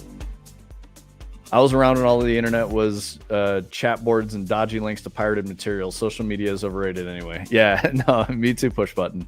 I just think we need to get the kids off of social media. It's not good for the kids. It's not good for the adults. People think they're having conversations with an adult that is like a meaningful thing, and they get really angry at this exchange. Meanwhile, it's just a kid who was like on lunch break, read someone's tweet, and then just tweeted bullshit back, and then just put their phone away and didn't care. They just don't have the same communication skills. While we're talking about Rare, did you guys see the Dreams sequel to Banjo-Kazooie that got made? I don't think I know about this. Yeah, so in that PlayStation Dreams like game engine thing, made what looks like a very good like Banjo-Kazooie style game. Mumbo Mania? Yeah. Like I saw some stuff and I was like, damn, Banjo-Kazooie is a game that I really, really like, and like, yeah, recreated the Clanker's Cove level here. Banjo-Kazooie was so good. Yeah. Not the one where you had to like make trucks and shit. I didn't like that. Banjo-Kazooie Tears of the Kingdom. Yeah. Well, Tears of the Kingdom was after. Yeah, no, I know. You could say that like ripped off Banjo-Kazooie. It always made me laugh though, because Banjo-Kazooie Nuts and Bolts, I believe is what it's called, did very poorly, and then everybody kind of pointed out, they're like, Tears of the Kingdom is a very similar concept. It's like the same thing. Yeah, I don't know. I thought this was interesting, but you have to have. I don't think can you do Dreams on PS5? I have no idea, man. Yeah, I don't have PlayStation, so I can't do Dreams, but Dreams has always looked pretty cool to me. Adder said Conjuring Gallagher are just well known in the games industry for failing upwards and taking down studios with them, being sketchy and failing upwards. Yeah, dude.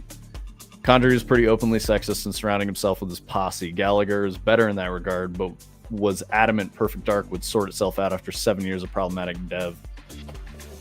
Love Breath of the Wild, hated Tears of the Kingdom. Yeah, same my drong. Yep. Strong agree.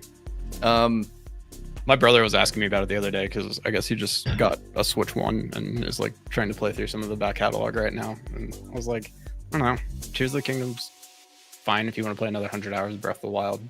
That's not as good, but like, yeah, I don't know. I just don't like the whole like make weird shit mechanics. I'm just not into that. And the fact that there's like you very much get into like meta vehicle area where like you got to make that fan bike, and then you just kind of like fan bike everywhere for the rest of the game. And I don't know, it just took a lot of the magic out of it that Breath of the Wild forced upon you, I think. What's the Pokemon mod, Brightside? I don't know if you're memeing or if it's like you're actually serious. I've been watching some Pokemon Showdown YouTube videos, which is really weird, but Pokemon Lazarus? Okay. Pal World 2, yeah. I mean, Pocket Pair is definitely still in legal trouble. We'll see how that pans out. It seemed like they were winning a little bit, though. So we'll see. Hopefully they can keep making Pal World. I got bored of Pal World, if I'm honest, but it was all the survival crafting shit that I just didn't care about. Pal World is just Arc with knockoff Pokemon. Yeah. No, I the mean, Pokemon stuff was cool. I've gotten to this point where like if I boot up a game and it's like you need to put down your base core and then you can build your crafting bench and your furnace, I'm like, nope, not playing this game. Yeah, I don't like any of that. And I used to be really into games like that, but like I don't know. You play like the first Descendant or whatever that is, like that's exactly the same thing. Power World's exactly the same. Arc's exactly the same. Yep. The one with the wands and the like glider thing that's like Breath of the Wild, Forspoken or something. No, that's the cringe game with the girl who said that line that everybody makes fun of. But yeah, anyways, like they're all copy and paste formula almost. I'm really tired of it. I totally agree. I don't like any of those games.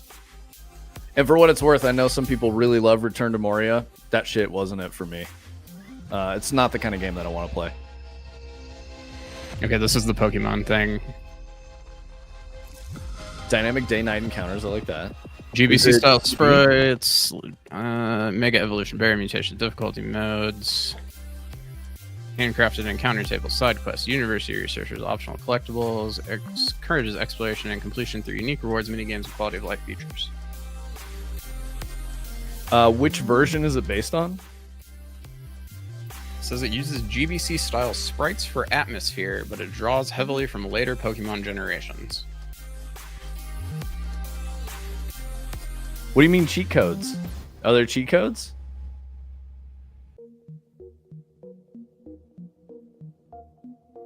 Berry tools. Move relearner, nice. On the top of the screen? It's like at the top of the article it said cheat codes. Or are you looking at like the screenshots? Oh yeah, it's a navigation item on the I got it. website. Cheat codes are implemented to provide players with various items, Pokemon, and bonuses that enhance the gameplay experience. That's one way to say it, I guess. Locate the cheat device. What the fuck? That's crazy. Cheat device in your starting area. Okay. Huh. Gives 1,000 rare candies. That's crazy. Don't cheat at video games. And Pokemon to level 100 from the beginning of the game. That's really going to make it a meaningful experience. You didn't just cheat the game, you cheated yourself. Yep. You gained nothing. Looks like a GBA style mod. All right, that's cool. I do still want like a good 3D Pokemon. My biggest issue with the Pokemon games is the player controller was always ass, and like the 3D world was just not interesting. Cheat all you want in single player, you play to have fun. I mean, yeah, that's fair, LFQ. I like personal growth that comes with overcoming challenges. So I will always encourage people to not cheat and to accomplish a task on their own. 3D Pokemon never figured it out. Exactly, Adder. Yeah. They just, I can't believe they fumble so hard with 3D Pokemon. And then, of course, they blame other shit. They're not like, oh, it's not all the other stuff we did poorly.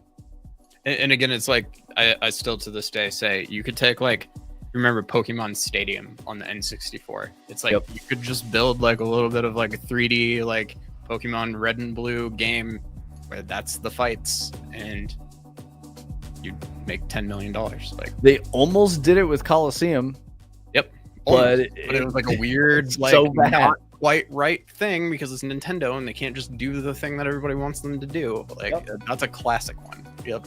And it didn't have like random encounters in bushes. The only way you could get new Pokemon was by battling someone and stealing their Pokemon, which was like not a fucking thing you could ever do. Take all like the stuff and make it weird, and then it'll be fine. It's like, guys. Yeah, I played Coliseum. I had it. I played a lot of Pokemon. I really like the game, but I don't know. I'm not playing the current generations. I played Sword Shield, and it was just, I don't know, man. I don't know what the fuck they're doing anymore. It's disappointing. The early ones had like, seems like a Metroidvania at times. Like you'd have to go deep into the game, get some cut move that you didn't have before, so you could come back and open something, get a thing that you saw like 100 hours ago. Like, I don't know, it's so good. I'm sure they still have stuff like that, but it just, the entire thing is so overwhelming to me these days that I have no interest. Honestly, Mydrong, I don't disagree. That was a Ruby Sapphire generation. I have Ruby Sapphire and Emerald. Emerald was really, really good. Yeah, I agree with that. I'm with LFQ. I definitely beat Gold multiple times, and I don't think I've played one past there. Push Button says, I've never been into Nintendo stuff. All the cutesy low poly art style doesn't resonate with me. That's all good, man. I grew up with Nintendo, so like nostalgia is doing a lot of heavy lifting. So yeah, and I wasn't just a Nintendo guy. I was actually like a Sega guy. But that being said, I still really like Nintendo IPs. Like Legend of Zelda is probably my favorite. 90s Nintendo wasn't so cutesy either. So like, you used to have Super Metroid and a lot of fairly grittier, like more not Mario games. So I don't know. I definitely kept playing Pokemon into like Pearl and Diamond and X and Y and all that shit. And like I said, the last one I bought was Sword Shield, and like I barely played it. It was not interesting. And whatever the Alola region was, like that shit was whack too when you're in like the Hawaiian Islands. I don't know. It was so fucking weird. And I don't know why they keep doing it. I don't. They're like, we can't change the formula. We're going to change other dumb shit that nobody wanted in the first place. And I don't know. They just keep fucking it up. I have zero desire to play the latest one. I had a Game Gear, but only really got interested in gaming when PS1 came out. Yeah, that's fair. I can understand that. I loved video games like from day one. They were like magical, captured me immediately, and I was just like, "What is this? This is so cool." Even though I was bad at them. I want to say like one of the first video games I ever played was Street Fighter 2022 or whatever the fuck it is. Which isn't a Street Fighter game. It's a platformer made by Capcom. Really? Yeah, it was an NES like action platformer.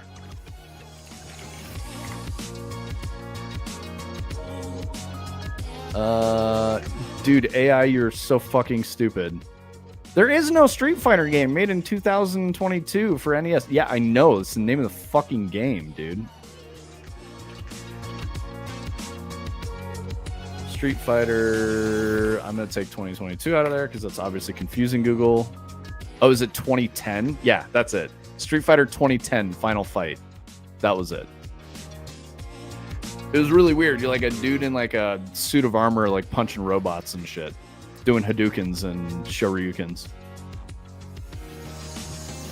Had a Game Gear. Nope, read that. I did like playing Keystone Capers on the Atari VCS, but there wasn't much to compare with. Yeah, see, I wasn't like an Atari generation. I was like Game Boy, NES, Sega, SNES. Like that was where I got all my games, my start in games. Just as a player and all that. So I was probably like 8 years old, somewhere between 5 and 8 years old. I did play a Mr. Game & Watch when I was living in Europe. I remember that like very, very early on. That was interesting. I didn't have one. Virtual Boy? Yeah. Virtual Boy. I thought it was really cool. I wanted one for a really long time, but there was like 2 titles for it. So even if you got one, it was very expensive and you could really only play like 2 games and it'd give you headaches. It was like Mario and Mario Tennis or something. And there was like a shooter that was kind of like Tempest, which I really liked. That was fun. You flew like a little weird anime spaceship around and shot shit. That was really cool. That was the one I liked to play the most. Let me find out what that was called. Virtual Boy Spaceship Shooter. I think did they put the Virtual Boy games on Switch? I think they did. Yeah, they did something weird. Red Alarm, I think is what it was called. Okay.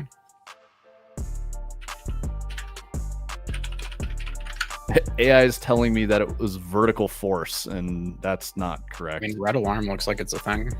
Yeah, Red Alarm was definitely it. Oh, vector graphics are so cool. Yeah, I'm gonna see if like there's anything in Red Alarm that I can look at. This is what Shinji was seeing inside the fucking ebook. Yeah, exactly. Based on how the rest of the graphics in that show are. Yeah, Red Alarm is 100% what I was playing. It reminded me a lot of Sylphied, which was a Sega CD game, I think. Sylphied was cool. You were like, you were on a planet that was like under attack, and you were a pilot of like an experimental spaceship. Yep, that's it. And you were like the last one, like you were supposed to be launched like as like a squadron, but you're the only one that made it out before your ship gets blown up. And then you're like flying around and like, I bet this blew your fucking mind. Oh, it did. It was crazy.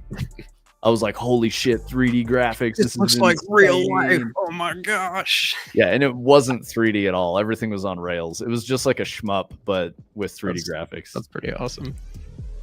I loved that shit back in the day. It was very, very cool. And it had like voiceover and stuff. It was awesome. I was really bad at it, by the way. That game was fucking hard. I think I got to like level 3. Wait, that's not a picture? Get out of here. It's got to be generated by AI. Oh, this is so crazy, dude. I think mine was the side mount. It wasn't the bottom mount. Because I remember there was like a tray I had to like put my disc into, so it was like side by side. Always so interesting to me how much crap you could bolt onto a Sega. Like you get the Sonic cartridge, but then you could get the Knuckles thing. So you had like the double stack cartridge, and then you'd have like your CD on there, and your console would be like 3 feet tall. Yeah, the X32 and the expansion slot on the bottom. Yeah, it was cool shit. If there was a peak to my interest, I'd say for the time, Battlefield 3 is fucking amazing. Mass Effect 2 are the games that were really good with no compromises. Expectations never exceeded regularly after that. So, kind of a weird take, but I like Mass Effect 3 more than 2 because the action gameplay I thought was better. But that's just me. I liked the action gameplay a lot in Mass Effect. The story was really good in 2 versus 1. But I don't know. I think overall I just liked 3 more, which is weird. Most people don't agree with that at all. I liked all of them. I consider Mass Effect not like 1, 2, or 3, but like you got to play the whole thing and then you know, get the whole experience. So I consider Mass Effect one large game, if that makes sense. You're not the first person I've heard say that either. Like I knew a guy in college who like once a year would sit down and play through them front to back, and it would take him a couple weeks, and it was like basically all he did. But it was always all 3 of them without stopping. So Push Button, I would argue that I don't think the ending was poorly made. I think it was just a controversial ending that people didn't like because they didn't want the story to end that way. So I don't think it's the same as like The Sopranos, where it's just in the middle of talking, it's just a black screen and then rolls credits. I don't think it's like that, which I would say is a dog shit ending. That means you didn't know how to end your story. You just cut it off in the middle of someone talking. Or like the, what's that really famous, was it like, it was like Growing Pains or some shit like that, where he wakes up and he's like, I just had the strangest dream. And like none of it was real. It was like a famous sitcom ending. But yeah, I think that's bullshit too. Like, okay, I think here's another example I could give, because you could argue that the rest of the show was bad. I think the ending to Lost was really good because none of the rest of the show made any fucking sense, and then it finally had to sort of make some sense, and that was why I liked the ending to Lost. I'm not forgiving it and saying Lost was a great show overall. I thought it was an interesting story. I enjoyed the weird shit they had going on and how it didn't make a lot of sense, and there was a lot left up to interpretation. I enjoyed that with Lost. But I mean, like, Push Button, you're more than welcome to be angry about Mass Effect 3. You're not alone in that. I think most people hated the ending in Mass Effect 3. I didn't like that BioWare went back and changed it because people got mad. That made me more angry than anything else. Not that people didn't like it, but that BioWare was like, all right, guys, we're going to give you an ending that you're happy with. Like, that pisses me off. I totally understand what you're saying. Yes, it was choose your favorite color, but the ending is the same no matter what. I mean, that's how you have to do it. You have to have like a finality to it to make sense with the whole story. So I could see why no matter what you did to get there, the result was always going to be the same, because that's the story they're trying to tell you. I think it was obviously a risky choice because it was very divisive. A lot of people reacted to that and like, well, none of my decisions fucking made a difference anyway. It doesn't matter. But I thought it was fine because they were putting a capstone on this, like, you know, decade-long narrative that they were telling. And I just thought the whole experience was very interesting. And I was okay with there not being 6 different endings that were wildly different based on decisions you made in Mass Effect 1. I was okay with that. I thought it was totally fine. But I absolutely understand why people got mad. I do. I get it. I don't think it's a poor craftsmanship issue. I think it was just a risky decision that didn't pay off in the way that they wanted it to. That's my take. So yeah. And I think, you know, my argument here is like, if you look at The Sopranos and the way that ended, you know, just cutting off in mid-sentence, that is shit. That's not well crafted. They just cut it off. They at least wrote something for Mass Effect. It's not what people loved, but they wrote it and it was finished. So, you know, I don't know. That's just kind of my feeling about it. So were you mad that it was like not a Paragon or Renegade ending or like a neutral ending? Because there were 3, right? There was Paragon, Renegade, and then like neutral, but the narrative didn't really change at all. It was just like you let someone die, or you didn't and sacrificed yourself instead, or you chose to walk away. It was like one of those 3 things, but the Reaper still did Reaper shit. and none of that ever, was any different. Am I right on that? I'm trying to remember. It's been a very long time since I played a push button. Okay, so back to Game Awards. I'm saying Game Awards because we know Todd Howard is going to be one of the guest hosts for the Game Awards. And concurrently, what's that? And Miss Piggy. Yeah, and Miss Piggy. Concurrently with Todd Howard being one of the hosts for the Game Awards, guess what they did? They also shadow dropped another Skyrim Anniversary Edition on Switch, so you can now play that on Switch. I'm sure Todd Howard's gonna fucking talk about that. Switch 2 upgrade. Yep. And apparently it has extremely bad input lag, is what I've been reading. Yeah, so I'm sure Todd Howard's gonna talk about that because Skyrim is the only thing that makes him money. Why do people keep buying it? Stop buying Skyrim. Knock it the fuck off. I'll remind you that when I flew back from the UK recently, there was a guy who sat next to me on the plane and played Skyrim on a Switch 2 for the entire time. I was very impressed by that. That is so crazy. I can't. I don't know. I know it's just me, guys. You're allowed to like Skyrim. You're allowed to play it on a plane for 10 hours. It's fine. It's still sad that Starfield sucked. Yeah. Sometimes I see stuff that makes me want to check it out anyways, because I don't know, it's probably playable, but I don't know. You know what? Actually, I can agree with what you're saying, Push Button. I can agree with what you're saying. The point was that you didn't have any complaints about 2, and 3's ending definitely led to a lot of complaints. I see what you mean. I can understand that. But even at the time, I remember people getting really, really mad about the ending of Mass Effect 3, and I was like, it was fine. It was an ending. That's just the way it goes, right? You got to end a story at some point. I think there's a little bit of this in there. People who love Mass Effect really love Mass Effect. I have a fucking N7 track jacket, so I'm with you guys on that. But I do think a lot of people were just sad that it was finally over. And they didn't want it to end. They wanted to keep going on this journey, have infinite more experiences. They wanted to play again and get one of 12 different endings, and you have to start the game over to get ending number 3. They wanted that out of it. And this could be a symptom of building something that was so big you had to end it in some way.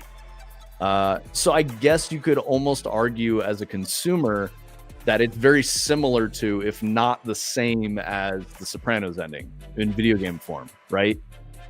You had this promise of all your actions have consequences, and the story is going to change with you based on your experience of what you chose to do, which is very true throughout most of the game, especially in 2. It's very true. In 3, it's true until you get towards the last third of the game, and then it starts to taper into this funnel where all your actions kind of result in the same shit, regardless of what you choose to do. So I could see why that's frustrating. I don't know why it didn't bother me. I think it just, I looked back at the whole story and I was like, that was like watching a good movie, I had the same kind of feeling. If I watched an Alex Garland movie and I was like, man, that made me think about some shit. And that's why I'm probably okay with it and I let it go. I just think people got too mad about it. Maybe that's why I'm pushing back a little bit.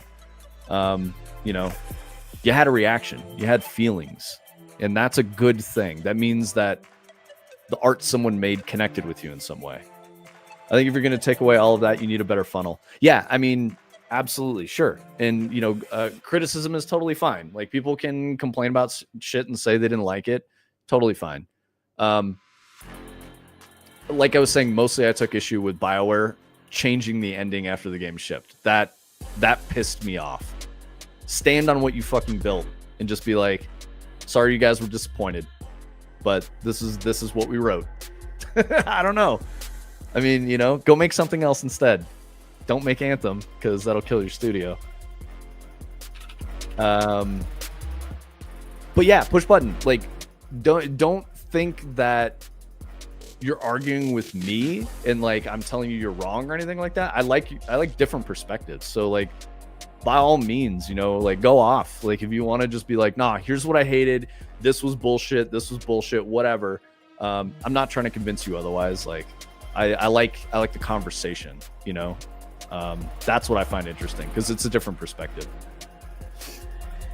Unsurprisingly, the Anthem lead designers went to Arcane Austin and then made Redfall. Yeah, dude, not surprised whatsoever. And Take-Two just fucking gave the Perfect Dark flop guys a new studio. So the industry continues to kill itself. Okay, yeah. Okay, so since we're on the Game Awards, I was talking about Todd Howard probably talking about Skyrim on Switch 2 free upgrade and some other Skyrim shit that's going to come out. Jeff Keighley, this is a smart marketing choice for him because I'm sure he's going to announce at the Game Awards that he's doing another fucking show about the game industry. I'm sure he's going to do this because he made a statement that was, lots of games get sold out of the Game Awards. There has to be a balance. We can't do reveals and awards in one show. Guys, we got to do better. Man, you made this shit. You fucking made this. So he's like, we got to do better as an industry. Dog, this is all fake. You fucking invented it. It's crazy. So I wouldn't be surprised if Jeff Keighley's like, because last year he was like, E3's alive. It's here. It's this right now. He's going to be like, we got the Game Awards in December and we've got the game industry celebration, whatever the fuck, announcement showcase in, March or something like that, or June, right? He's going to do like a summer thing, and that will be, not Summer Game Showcase. Maybe it's Summer Game Showcase turns into the E3. I don't fucking know, man. But yeah, he's going to do some other shit. AAA is the snake eating its own tail and nobody cares. I mean, we care, push button. Like, we care. Like, you care. I care. That's why we made a game studio. Like, we don't want this shit to happen this way. We want to make stuff that's great. Yo, Anna, welcome. Did you post another message or is this your first chat? Just in time to watch Vince shit talk Jeff. God damn it, Jeff Keighley. Yeah. So what I'm saying is that what I find disingenuous about Jeff's statement is that he's like, we have to do better. The Game Awards can't be all about game announcements. And I'm like, dog, this is your own show. You did this. Like, stop acting like you're a victim of circumstance to announce another show that you're doing. That's crazy. Oh, Anna said first. Anna got first, guys. No one else said first today. Yo, welcome. I hope you're doing well, Anna. Did anyone else say first? I'm looking. I'm scrolling back up there. I don't think anyone said first. That's hilarious. Brightside, you're slipping, dog. LFQ doesn't care about first. He's just the incidental first holder, title holder, or whatever. Yeah. So Jeff Keighley is acting like this is not his fault and this sucks and we got to fix it and do better. That's marketing spin. Oh, Tony, you posted this one. Blueprints creator Tonda Ross. I will never make a sequel. All right, I like that. I respect it. There will never be like that. Yeah. Yeah. Loads of questions. Read a full interview. No, he's not going to make a sequel, but he is going to make something else. Yeah, of course. That's great. I still don't know what the deal is with this game, and I want to play it, but I don't know. Should play it, dude. I think you'll really enjoy it. I think it's interesting. Mark off. Brightside, that's the whole reason why it's called Blueprints, is because it's similar to blueprints, like an architectural diagram of a structure. That's the whole point of it. There's like a whole blueprint thing in the game. Yeah. Yep. It's like a whole storytelling device. Stylization is all around blueprints and stuff. Oh shit! All right, Brightside, you should respond to Push Button talking about the music industry. I watch the music industry die, and I see games going the same way. There will always be music. There will always be games. There will never be another Rockstar or Rockstar. I mean, there will, man. We're just in a fallow period. There's gonna be other people pop off. Like, it's gonna happen. Look at Expedition 33 and what are they called? Sand something Studio. Look at that. Yeah, Sandfall. Like, Sandfall's gonna be a Rockstar, man. They're gonna go. If they make another good game, they're gonna be fine. And then Sandfall's gonna become a new AAA, and in 10 to 15 years, they're gonna be, the fucking Call of Duty studio, but all the people who built it and started it will be gone, and they'll have the bag, and they'll maybe do something else, or they'll retire. That's just the way it goes. All industries are in late stage capitalism.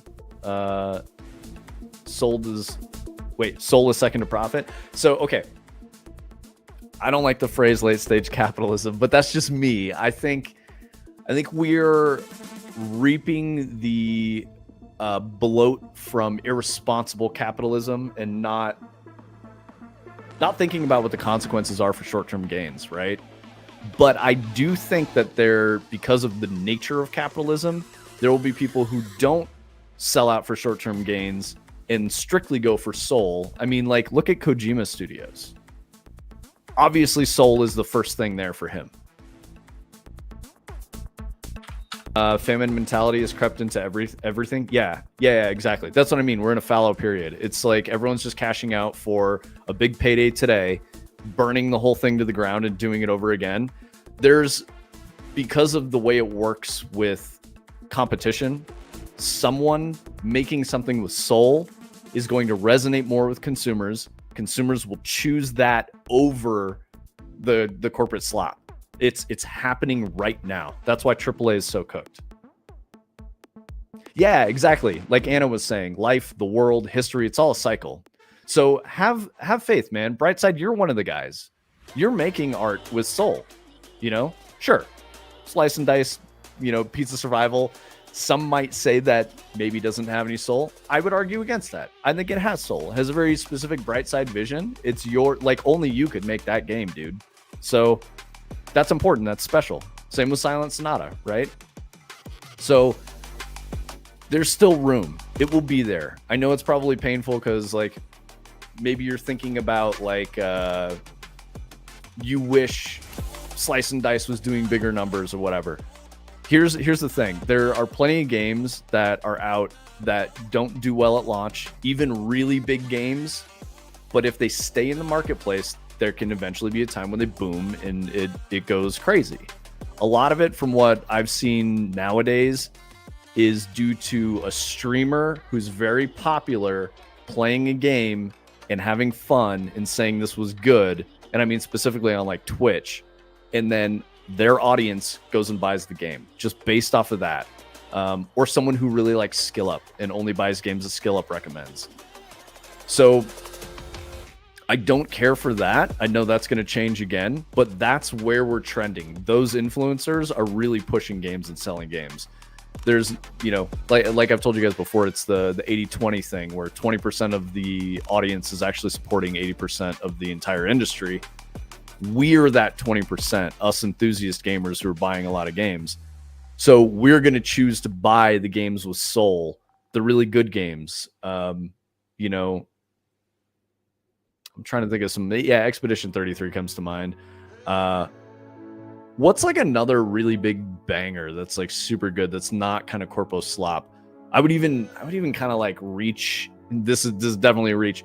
I would reach and say Ark Raiders is a little slop because it's mass market appeal. Metroid Prime 4, there you go. Exactly. Yeah, no worries, Adder. Take it easy, bro. I'm naming all the right people today. Who was I talking about there, Anna? I don't even remember. Retro Studios laying everyone off right now. Oh boy. Was this Metroid Prime? Probably. The discourse has not gotten better around Metroid, that's for sure. Anna, do you dislike Skill Up? Because like I think Skill Up is good at what he does, but I don't agree with his opinions. I've very different tastes as a gamer. So like I don't have problems with Skill Up, despite what other people say about me on the internet and my opinions with Skill Up. I don't have problems with Skill Up. I think he's perfectly fine. I just don't agree with his opinions. I do appreciate the way he's like, this is my feeling, and how he doesn't, take paid reviews and all that shit. I think that's great. He appears to have a lot of integrity, which you don't get out of games journalists. They don't have any. I would even say like Skillup is probably a games journalist, but I don't think he calls himself that, which I appreciate. I wouldn't want to be associated with it. Oh, here we go. Let's go, push button. The reason the music industry worked is because not everyone could do it. Then it became democratized by DAWs and MySpace and Napster. Gaming is so open source right now that people are paralyzed by the overwhelming choice. I spend more time watching people play games and talking about the industry than I do loading a game up. I only have about 20 minutes to kill before I'm on to the next thing. I don't have time to play my Steam back catalog. Interesting. I mean, at, self-detriment, I would say maybe push button, don't watch people talk about games and play games and go play some yourself, bro. What's the thing you say, Tony? That's a quote from Romero or whatever. Or no, it was the Doom account. You control the buttons you choose. You control the buttons you press. Yep. I'm just saying, push button. I love it when you're here. I love talking with you. You bring very interesting conversational points, but I want you to play games, man. I want you to take some time and play that back catalog.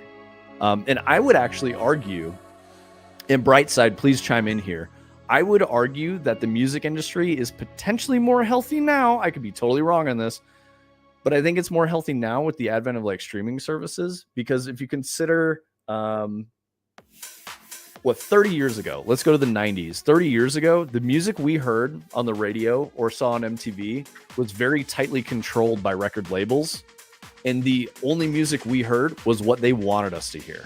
So they created these cultural movements. They created the music that we thought we wanted. And they were like, this is what you want. These are the songs you want to listen to. Now, there's a ubiquity of musical artists that cross every genre, and new music is being made that you can find through a streaming service, like SoundCloud or some shit like that. That's really interesting. So I don't know. I mean, dude, I understand though, push button, as an old guy, like, watching all of your favorite shit just rot and die for no reason is so disheartening, man. It really hurts to be like, man, I used to love this. Why is it shit now? I get it. That's why we're doing the fractal growth thing, like we want to be the change that we want to see in the world, right?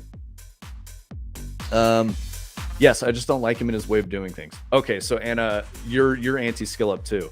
Nice. I love it when you validate my opinions by agreeing with me. Skillup is like I was saying, I don't agree with him, but I love that he exists. I think Skillup is great. We need more voices like Skillup out there. Not with his exact opinion, but the way he does those things, I think is good. But yeah, no, I hear you, Anna. I'm not a Skillup fan. Tony says live shows are more important than streaming and radio play now, which is cool in some ways, but I think it's very hard as an artist. Yeah, it would be really, really hard because you don't get that same exposure that you get with like a record label, right? Because if you're like a streaming artist, like you're just hoping you go viral.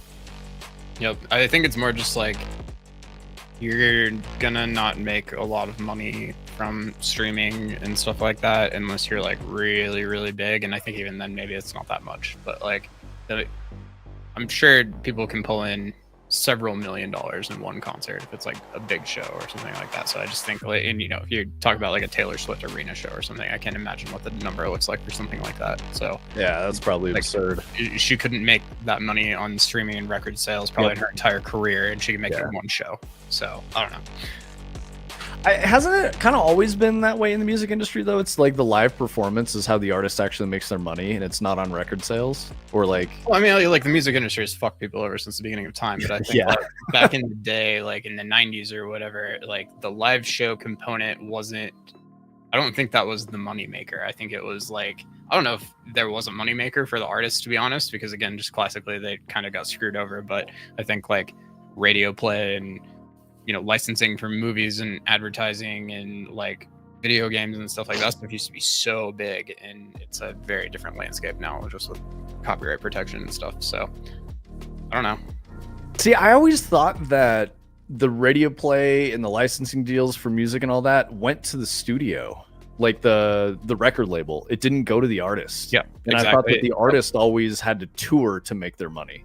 Like they got the bonus, you know, the big chunk of money from being like. But a lot of the time, the tour is being financed by the record label because the artist can't afford it, and then the record label is again just getting a very large cut of the touring and stuff. And so, with everybody being able to make music on a DAW and upload their music to a live streaming service without a record label these days, there is, you know, a contingent of people that will kind of make it just off of playing live shows and doing stuff without a record label because they can bring in enough income. But I don't know, when you're John Summit and you want to play an arena that, you know, seats 40,000 people or something, I can't imagine, like, even if you've been doing really well, that you have enough money in your bank account to finance that without some help up front. So yeah, that's gonna be very, very expensive. Yeah, that's fair. Interesting. Yeah, I mean, Brightside, I hope you're still here. I want to hear from you because I know you do this shit and you've talked about the music industry a bunch. But Push Button says, you know, you DJ as well. When you say you DJ, do you mix or do you like do music production and you write your own music and, like, you know, compose and stuff like that? Because I feel like there's a weird conflation with all of that in the digital art landscape now. Because, like, there's a dude that I know at the gym who he's like, I am a DJ. I don't do any music production. All I do is mix. I play other people's music. He's like, I find more enjoyment out of that. It's really interesting to me. But yeah, he's like a legit old school DJ. He's beat matching. He's creating a playlist, like a set that he thinks is compelling. But he's not playing his own music. He's playing other people's stuff. Yeah, which is fine. Like, there's a lot of people who, I don't know, I could say names that most of you probably won't recognize, but like really famous old school DJs like Carl Cox and stuff that they definitely have productions and they have tracks that they put out, but like they're not really famous for their tracks. They're just famous because they're really, really, really good DJs and just have prolific ability to mix and read a crowd and play a show. And yeah, it's the live performance thing. Yep. Yeah, that's I don't think you can really make it like that anymore, because I think, like, back in the day, before streaming, before social media, before the internet, like the ability to find really cool music that people have never heard of and put together like a cohesive thing like that was an art form. It was a skill set. You were going and digging through record stores and being in the scene and talking to people and stuff, like much easier to do these days. So I don't think it's like something that anybody's gonna like become super famous for on their own, unless there's like a influencer aspect to the whole thing, which I guess there could be these days. But yeah, definitely a lot of guys like that you know, just became famous off of their ability to, you know, put it together really well like that. Yeah, that's why I wanted Brightside State, because I remember he was saying something about how in this, it made me think of this as you were describing like the DJ scene, right? He was saying that like at least EDM in the rave scene used to be just a bunch of weird people that really liked this specific thing and they were enjoying the vibes and the community and all that. And now it's just a bunch of fucking bros like ruining it with their own culture that aren't EDM culture. And I totally get that. I mean, I've been to a few shows myself as just a bro, right? That was like, I didn't really understand it. I was never really a raver. I wasn't like that deep in the scene, but I know that you are, Tony. So like, and there's unironically like the memes are that like there are fist fights at like melodic techno shows. That's now. Fucking crazy. Like, that's the type of crowd that'll go, where it's like supposed to be this like really pretty chill, like kind of low key style music, and like again, there's like fist fights happening in the crowd because it's just like what the scene is like now. It's insane. That sucks. Yeah, that does suck. Yeah, so push button is just fucking going through it. Push button loves games, loves music. Like all these things are just fucking like bloated and gross and awful now. Yeah, like I hear what you're saying, man. But look for the gaps. Find the things that are missing and see if you can be a part of making the new thing that we all need. The thing that we love, like the art that makes the human experience more bearable, right? Like I think that is probably what, you know, because like it doesn't just spring from nowhere. It's always people like us who are like, man, everything used to be so good. Why does it fucking suck now? It's someone who goes, you know what? I'm going to make it. I'm going to make a thing because I know how to do it. I know what needs to be there. You know, I'm going to go make a fucking thing. Computer is acting up. Yo, Brightside, dude. Your shit was fucked up last night. I remember. Mine was too, bro. Fix your computer. Computer download problems more are RAM. scary right now. It's like, what if your RAM stick went bad? Oh shit. Fucking bankrupt. Gonna be homeless. Yeah, no worries, Brightside. I wanted your take on like the state of the music industry right now, because like Push Button was going off about that a little bit. And I know that you've talked about it a little bit, but I really respect your opinion, because like you're a guy doing the thing. You've been in it, and like that was it. So no worries, man. You like, obviously your life is more important. I'm trying to talk to you about some shit to, so we can have a conversation and like stream content, right? Like it's not that important. So yeah, take care of your shit, bro. Yeah, mine was running like, fuck, dude. What was it yesterday? The first time ever I got like RAM warnings in Unreal. That's not new for 5.7, is it? No, you just need to reboot your computer. You had some shit going on. Yeah, I don't know what the fuck was going on with it. You just had like some memory that was stuck. Yeah. Yeah.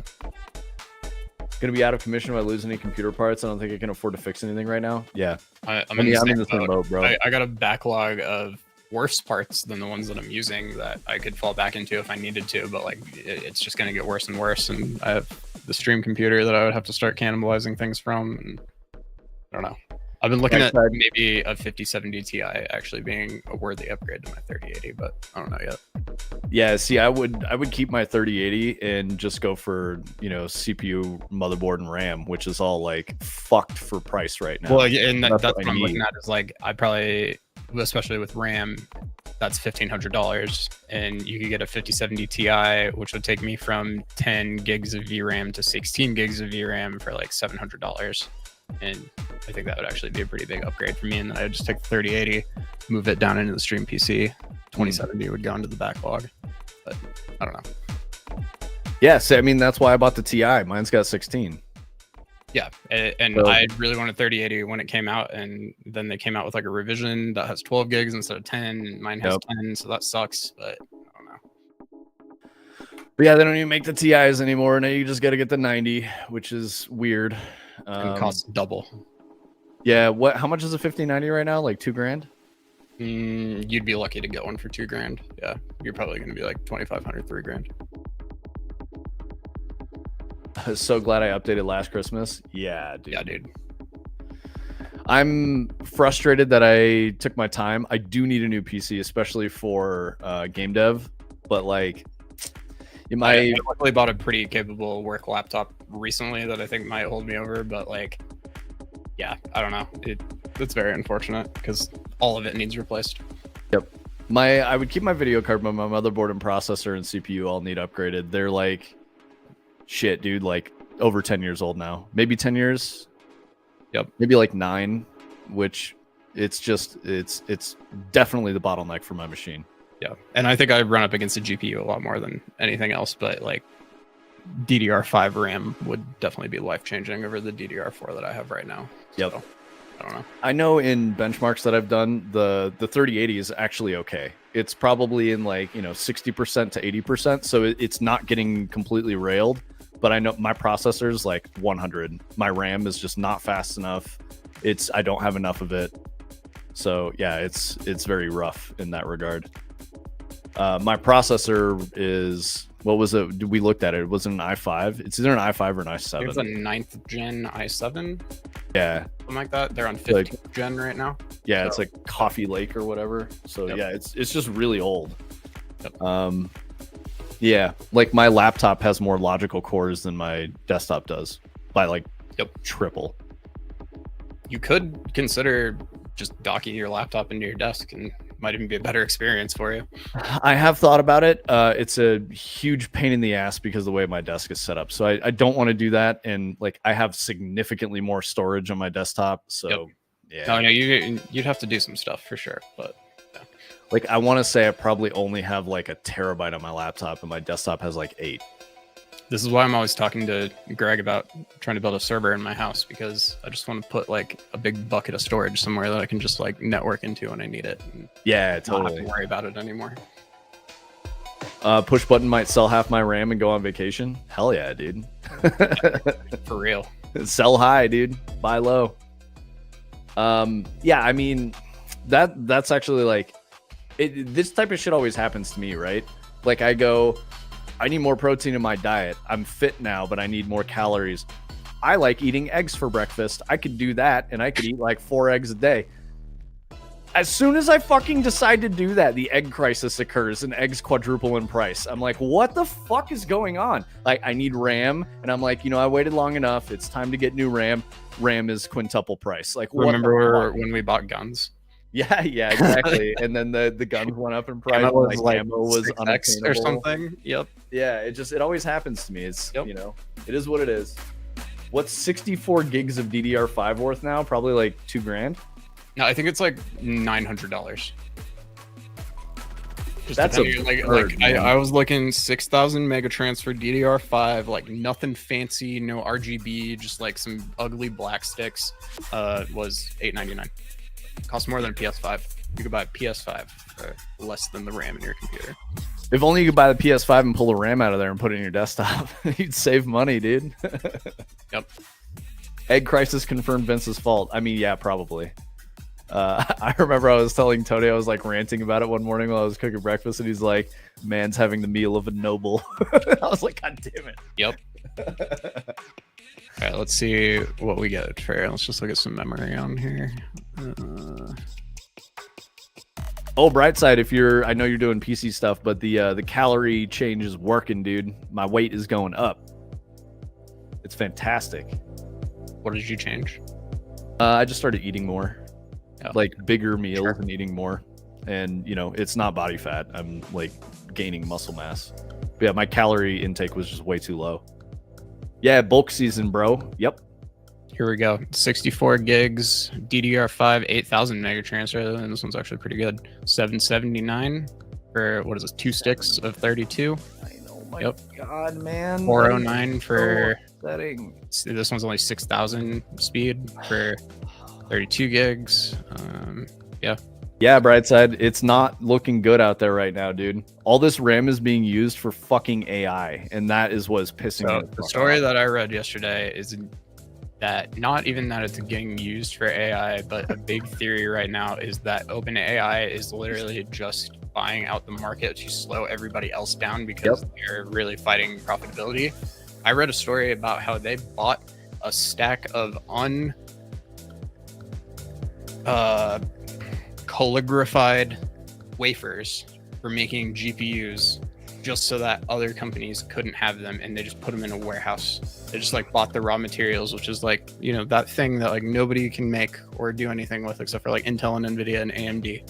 And they just bought some and just were like, nobody else can have these. We're gonna put them in a warehouse. Like, this is the problem with capitalism.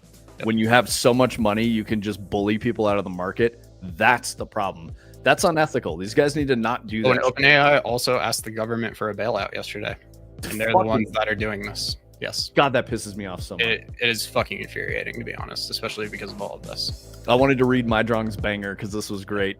He said, trading 64 gigs DDR5 for senior 3D artist willing to work for eggs. You would probably get some really good takers on that. Yeah, dude. Oh my God. Wait, what? Eggs? Yeah, bro, I'm in. Eggs are fucking expensive. Yeah, Brightside, it's a shell game. Everyone who's near a data center is paying for the usage. Yup.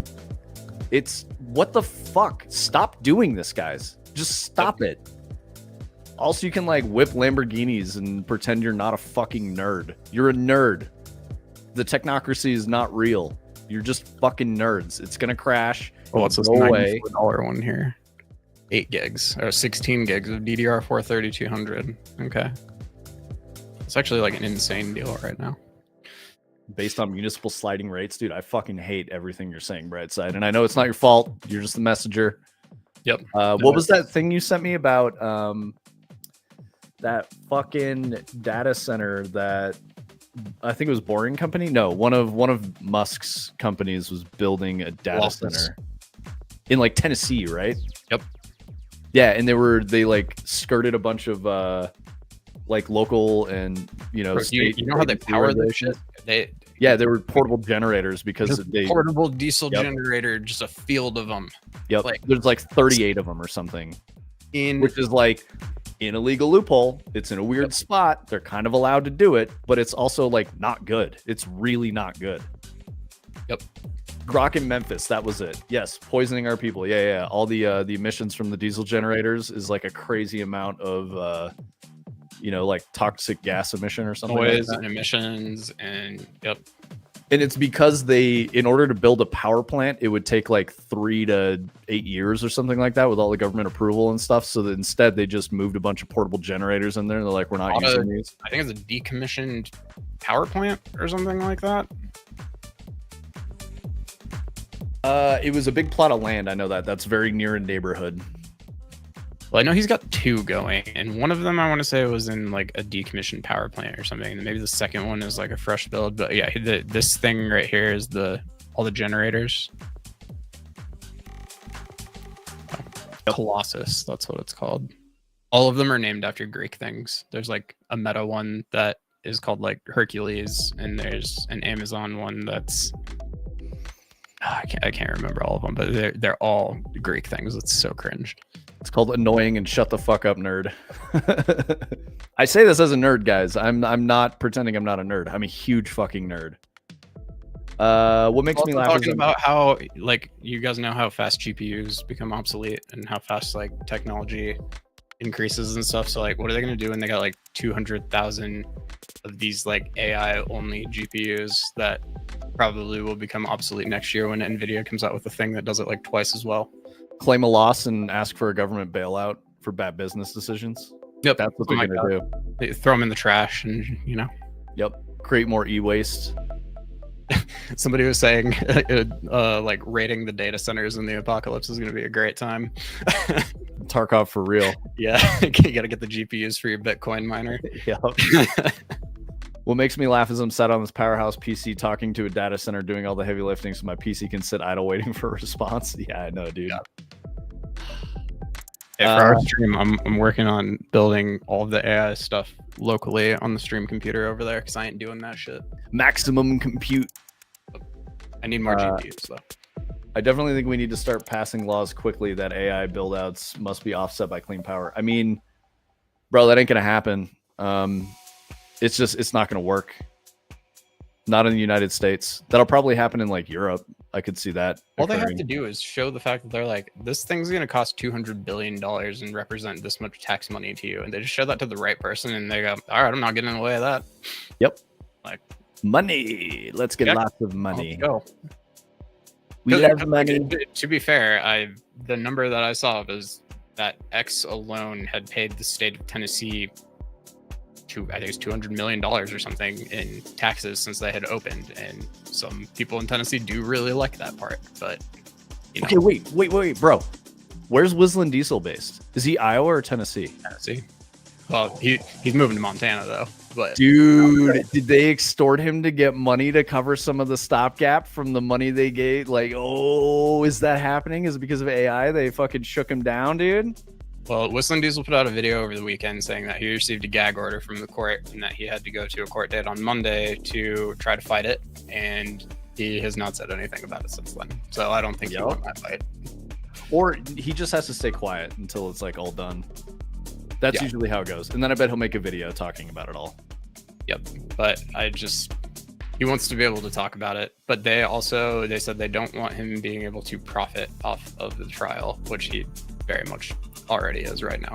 Those videos have 20 million views or something. So we'll have to mine our food in the future. The guy in charge of that literally wiped out the EPA. Yep. They're saying now the next crisis will be water because we're using it all to cool the data centers. I mean, yeah, there's going to be so much that is problematic. We're really like, Snow Crash and Ready Player One and Otherland. I mean, Otherland doesn't really talk about environmental impact that much, but like, because I think it was probably just not they made cigarettes not give you cancer, and I think it's kind of hand wavy. Like, we solved all the problems with technology. Yeah, exactly. And instead of I like that Williams like focused on that instead of being like technology creates problems. He's like, we'll just talk about the new problems that exist with all this crazy technology. Mm-hmm. Because fuck the planet, am I right? I mean, so Omni, here's the problem with that. The United States doesn't control all of the emissions and pollution that affect the planet. We're not even the biggest anymore. We're the largest consumers, but we're not the biggest polluters by a wide margin. It's Yeah, I was China and reading about India. a company that puts data centers under the ocean in effectively like a big connex that's like watertight, and apparently it seems like it's a really good solution because they're saying it's not really able to heat up the ocean as much as people are like worried that it would. That's what I was gonna say. Yeah, no, because of like the physical properties of water, it takes like, I can't remember what the math is. It's like one of those perfect metric things. It's like 100 watts of energy into 1 kilogram of water will raise it by 1 degree or something like that. And they talked about that compared to air, and it's like water's like, again, 100 times more absorbent of heat than air is. It's like you could lower the amount of global temperature raise that would be happening because of the data centers outside of the water by putting them in the water, and it would be fine. And they're also more secure because nobody could break into it. If you open the container, it just ruins all the computers inside of it instantly, so nobody could steal the data. Like, I don't know, kind of interesting. I'm sure someone will figure out a way to steal all that shit. They said they could see a scenario where somebody with like a submarine and like a very advanced set of equipment would probably be able to make it happen, but they're like, we have sonar and stuff down there, like we would know that it was happening. So until stealth subs get there. Oh yeah, you know, it's always just moving the needle. But which flock camera one? Because I know we've had some flock camera stuff going on in Denver because the flock camera. I know which one he's talking about though. It's the Jordan, what's his face, music production guy. Like, he basically shows like you can get this antenna thing and like walk up to a flock camera and just like get the feed showing up on your computer screen like instantly. Yes, Brightside, the mayor of Denver definitely took a backdoor deal, which is fucked. It's completely fucked. I don't live in Denver, so it doesn't really affect me, but it affects Tony probably. They had one of these in my neighborhood until very recently, and now there's one on 104th, like a very major street. I've noticed that it's like on the side, just pointed at the road, so every car that drives down 104th now is getting scanned. Yep. Yeah, the council said no, don't renew the deal. And he did a back channel deal with Flock directly and said, like, if you use this, we can fine you, and like all kinds of other shit. Like, if you sell the data, we can fine you. And like, it's like, dude, you can't just unilaterally make that decision, man. Like, why the fuck is that not more upsetting to the people of Denver? And like, why are they not like, dude, what? No, you can't do this. Yep. It's absolutely insane. And what, if you guys are unfamiliar, what's happening is that there are Flock license plate readers. There's cameras mounted, you know, like video surveillance, CCTV stuff. Flock is a third-party company. It's not owned by the local government, but they have a contract, and they use that information to solve crimes, right? Like, and the police have a login to it. Yes. And it's an absolute violation of privacy. Like, it's a constitutional rights violation. It's fucked.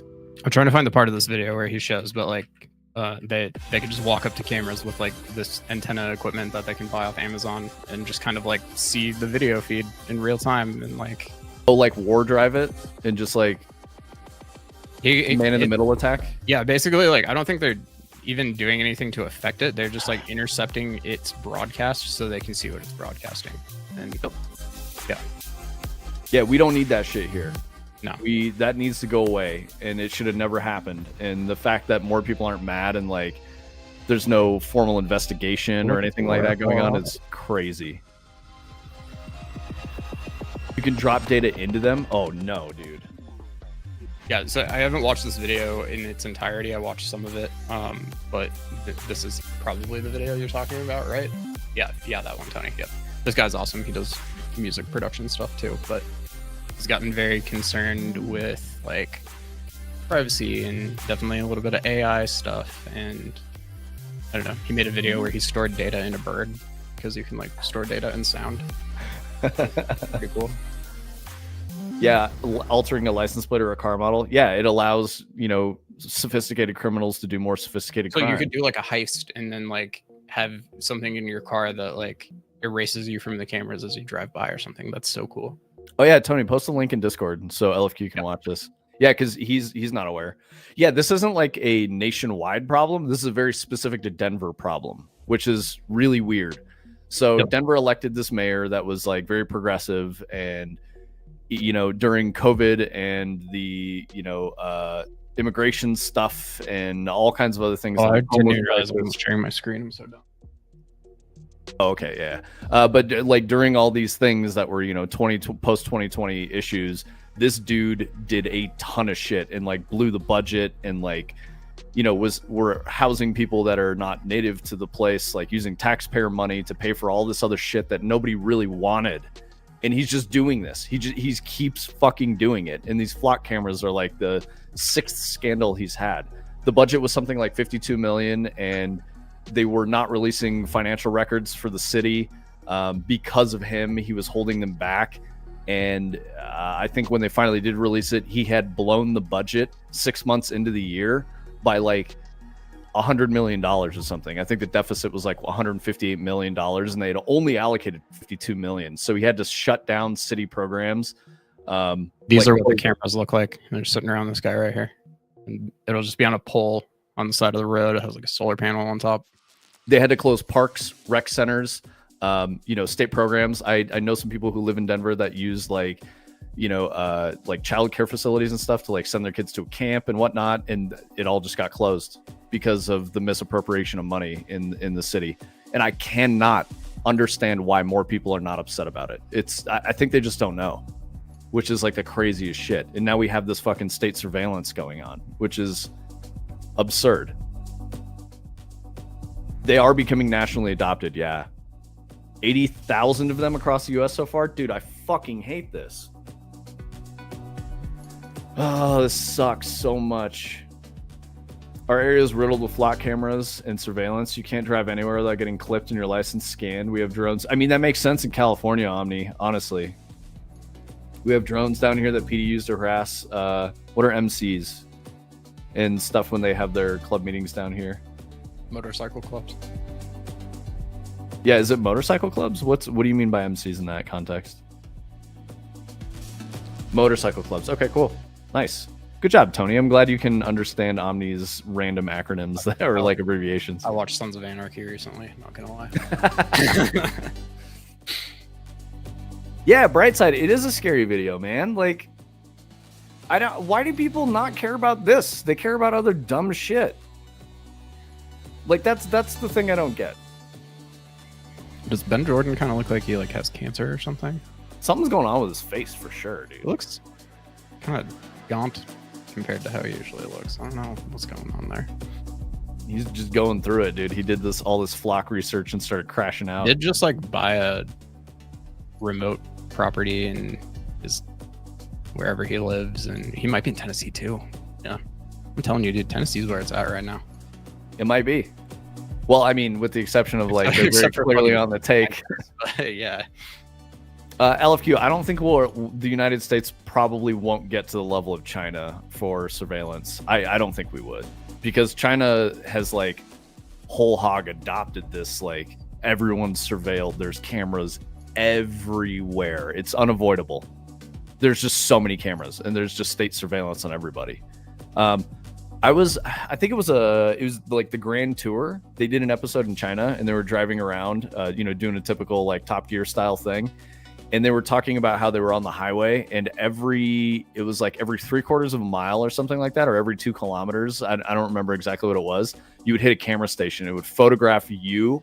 It would photograph your vehicle. So it like clearly knew who was driving. And instead of being pulled over by the cops for doing something illegal, you're issued a state citation, and they just come and arrest you at home. Instantly. Yep. They just come and arrest you at home too if you do something really bad. What's the city that's next to Dubai? Fuck, dude. I can't. Are you thinking Qatar? Which is that's a state. Yeah, I can't. Just the story that I've heard is that whatever that city is, Dubai doesn't work this way. The city right next to it does. Abu Dhabi. Yep. And there's a highway between them where there is a line where you cross over, and when you're in Abu Dhabi, it's exactly like China. There's a social credit system. When you arrive, you give them your ID and everything, and they scan your face. Everything is connected to that. There's no cash, there's no credit cards. It's all just through this like state system.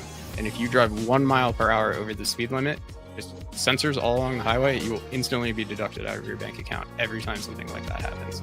And he's like, you drive down the highway and you hit this line, and all of a sudden every single person drops to the speed limit. You can very clearly tell what's about to happen. And very interesting. Brightside says the funniest comment though is little did they know forcing musicians to make YouTube videos for side income because of how bad the music industry is would lead to them taking down technocratic surveillance states. Yeah, dude. It's I mean, but here's the thing, the awareness isn't changing anything. Like, we know about this stuff, but no one's fucking doing anything about it. Like, that's the weirdest part about the present, you know, the dark future we all live in, is like, we're aware of how all this crazy shit is happening, but we choose as people to get more upset about different stuff. It almost, you know, we'll keep the tinfoil hat on. It almost feels to me like the other issues that people get upset about are intentionally made larger so that we don't look at the actual problems that are going to hurt everybody. You know, that's the craziest part to me. You're taking off, LFQ? Yeah, no worries. We're a little over, so we'll probably wrap up soon. Get it wrapped up. Yeah, we didn't focus too much on Dread today, but that's okay. It's the conversation's always great. I love chatting with you guys. Let's see, where are we? Yeah, we're chilling. We got the core hanging out in here. Anna, do you want to talk about you know, your local government surveillance state or anything? You probably can't. I bet you'd get in trouble. What's tough is those cameras do help catch criminals, so there's some net positive to them. Omni, dude, this is 1984. Literally, Orwell was talking about it. You give up your freedom for the security of a police state. Obviously, that's happening in other countries before it happens here because we have constitutional rights that protect us. But, I mean, dude, like, it's not worth it. I'm sorry. It's not worth it.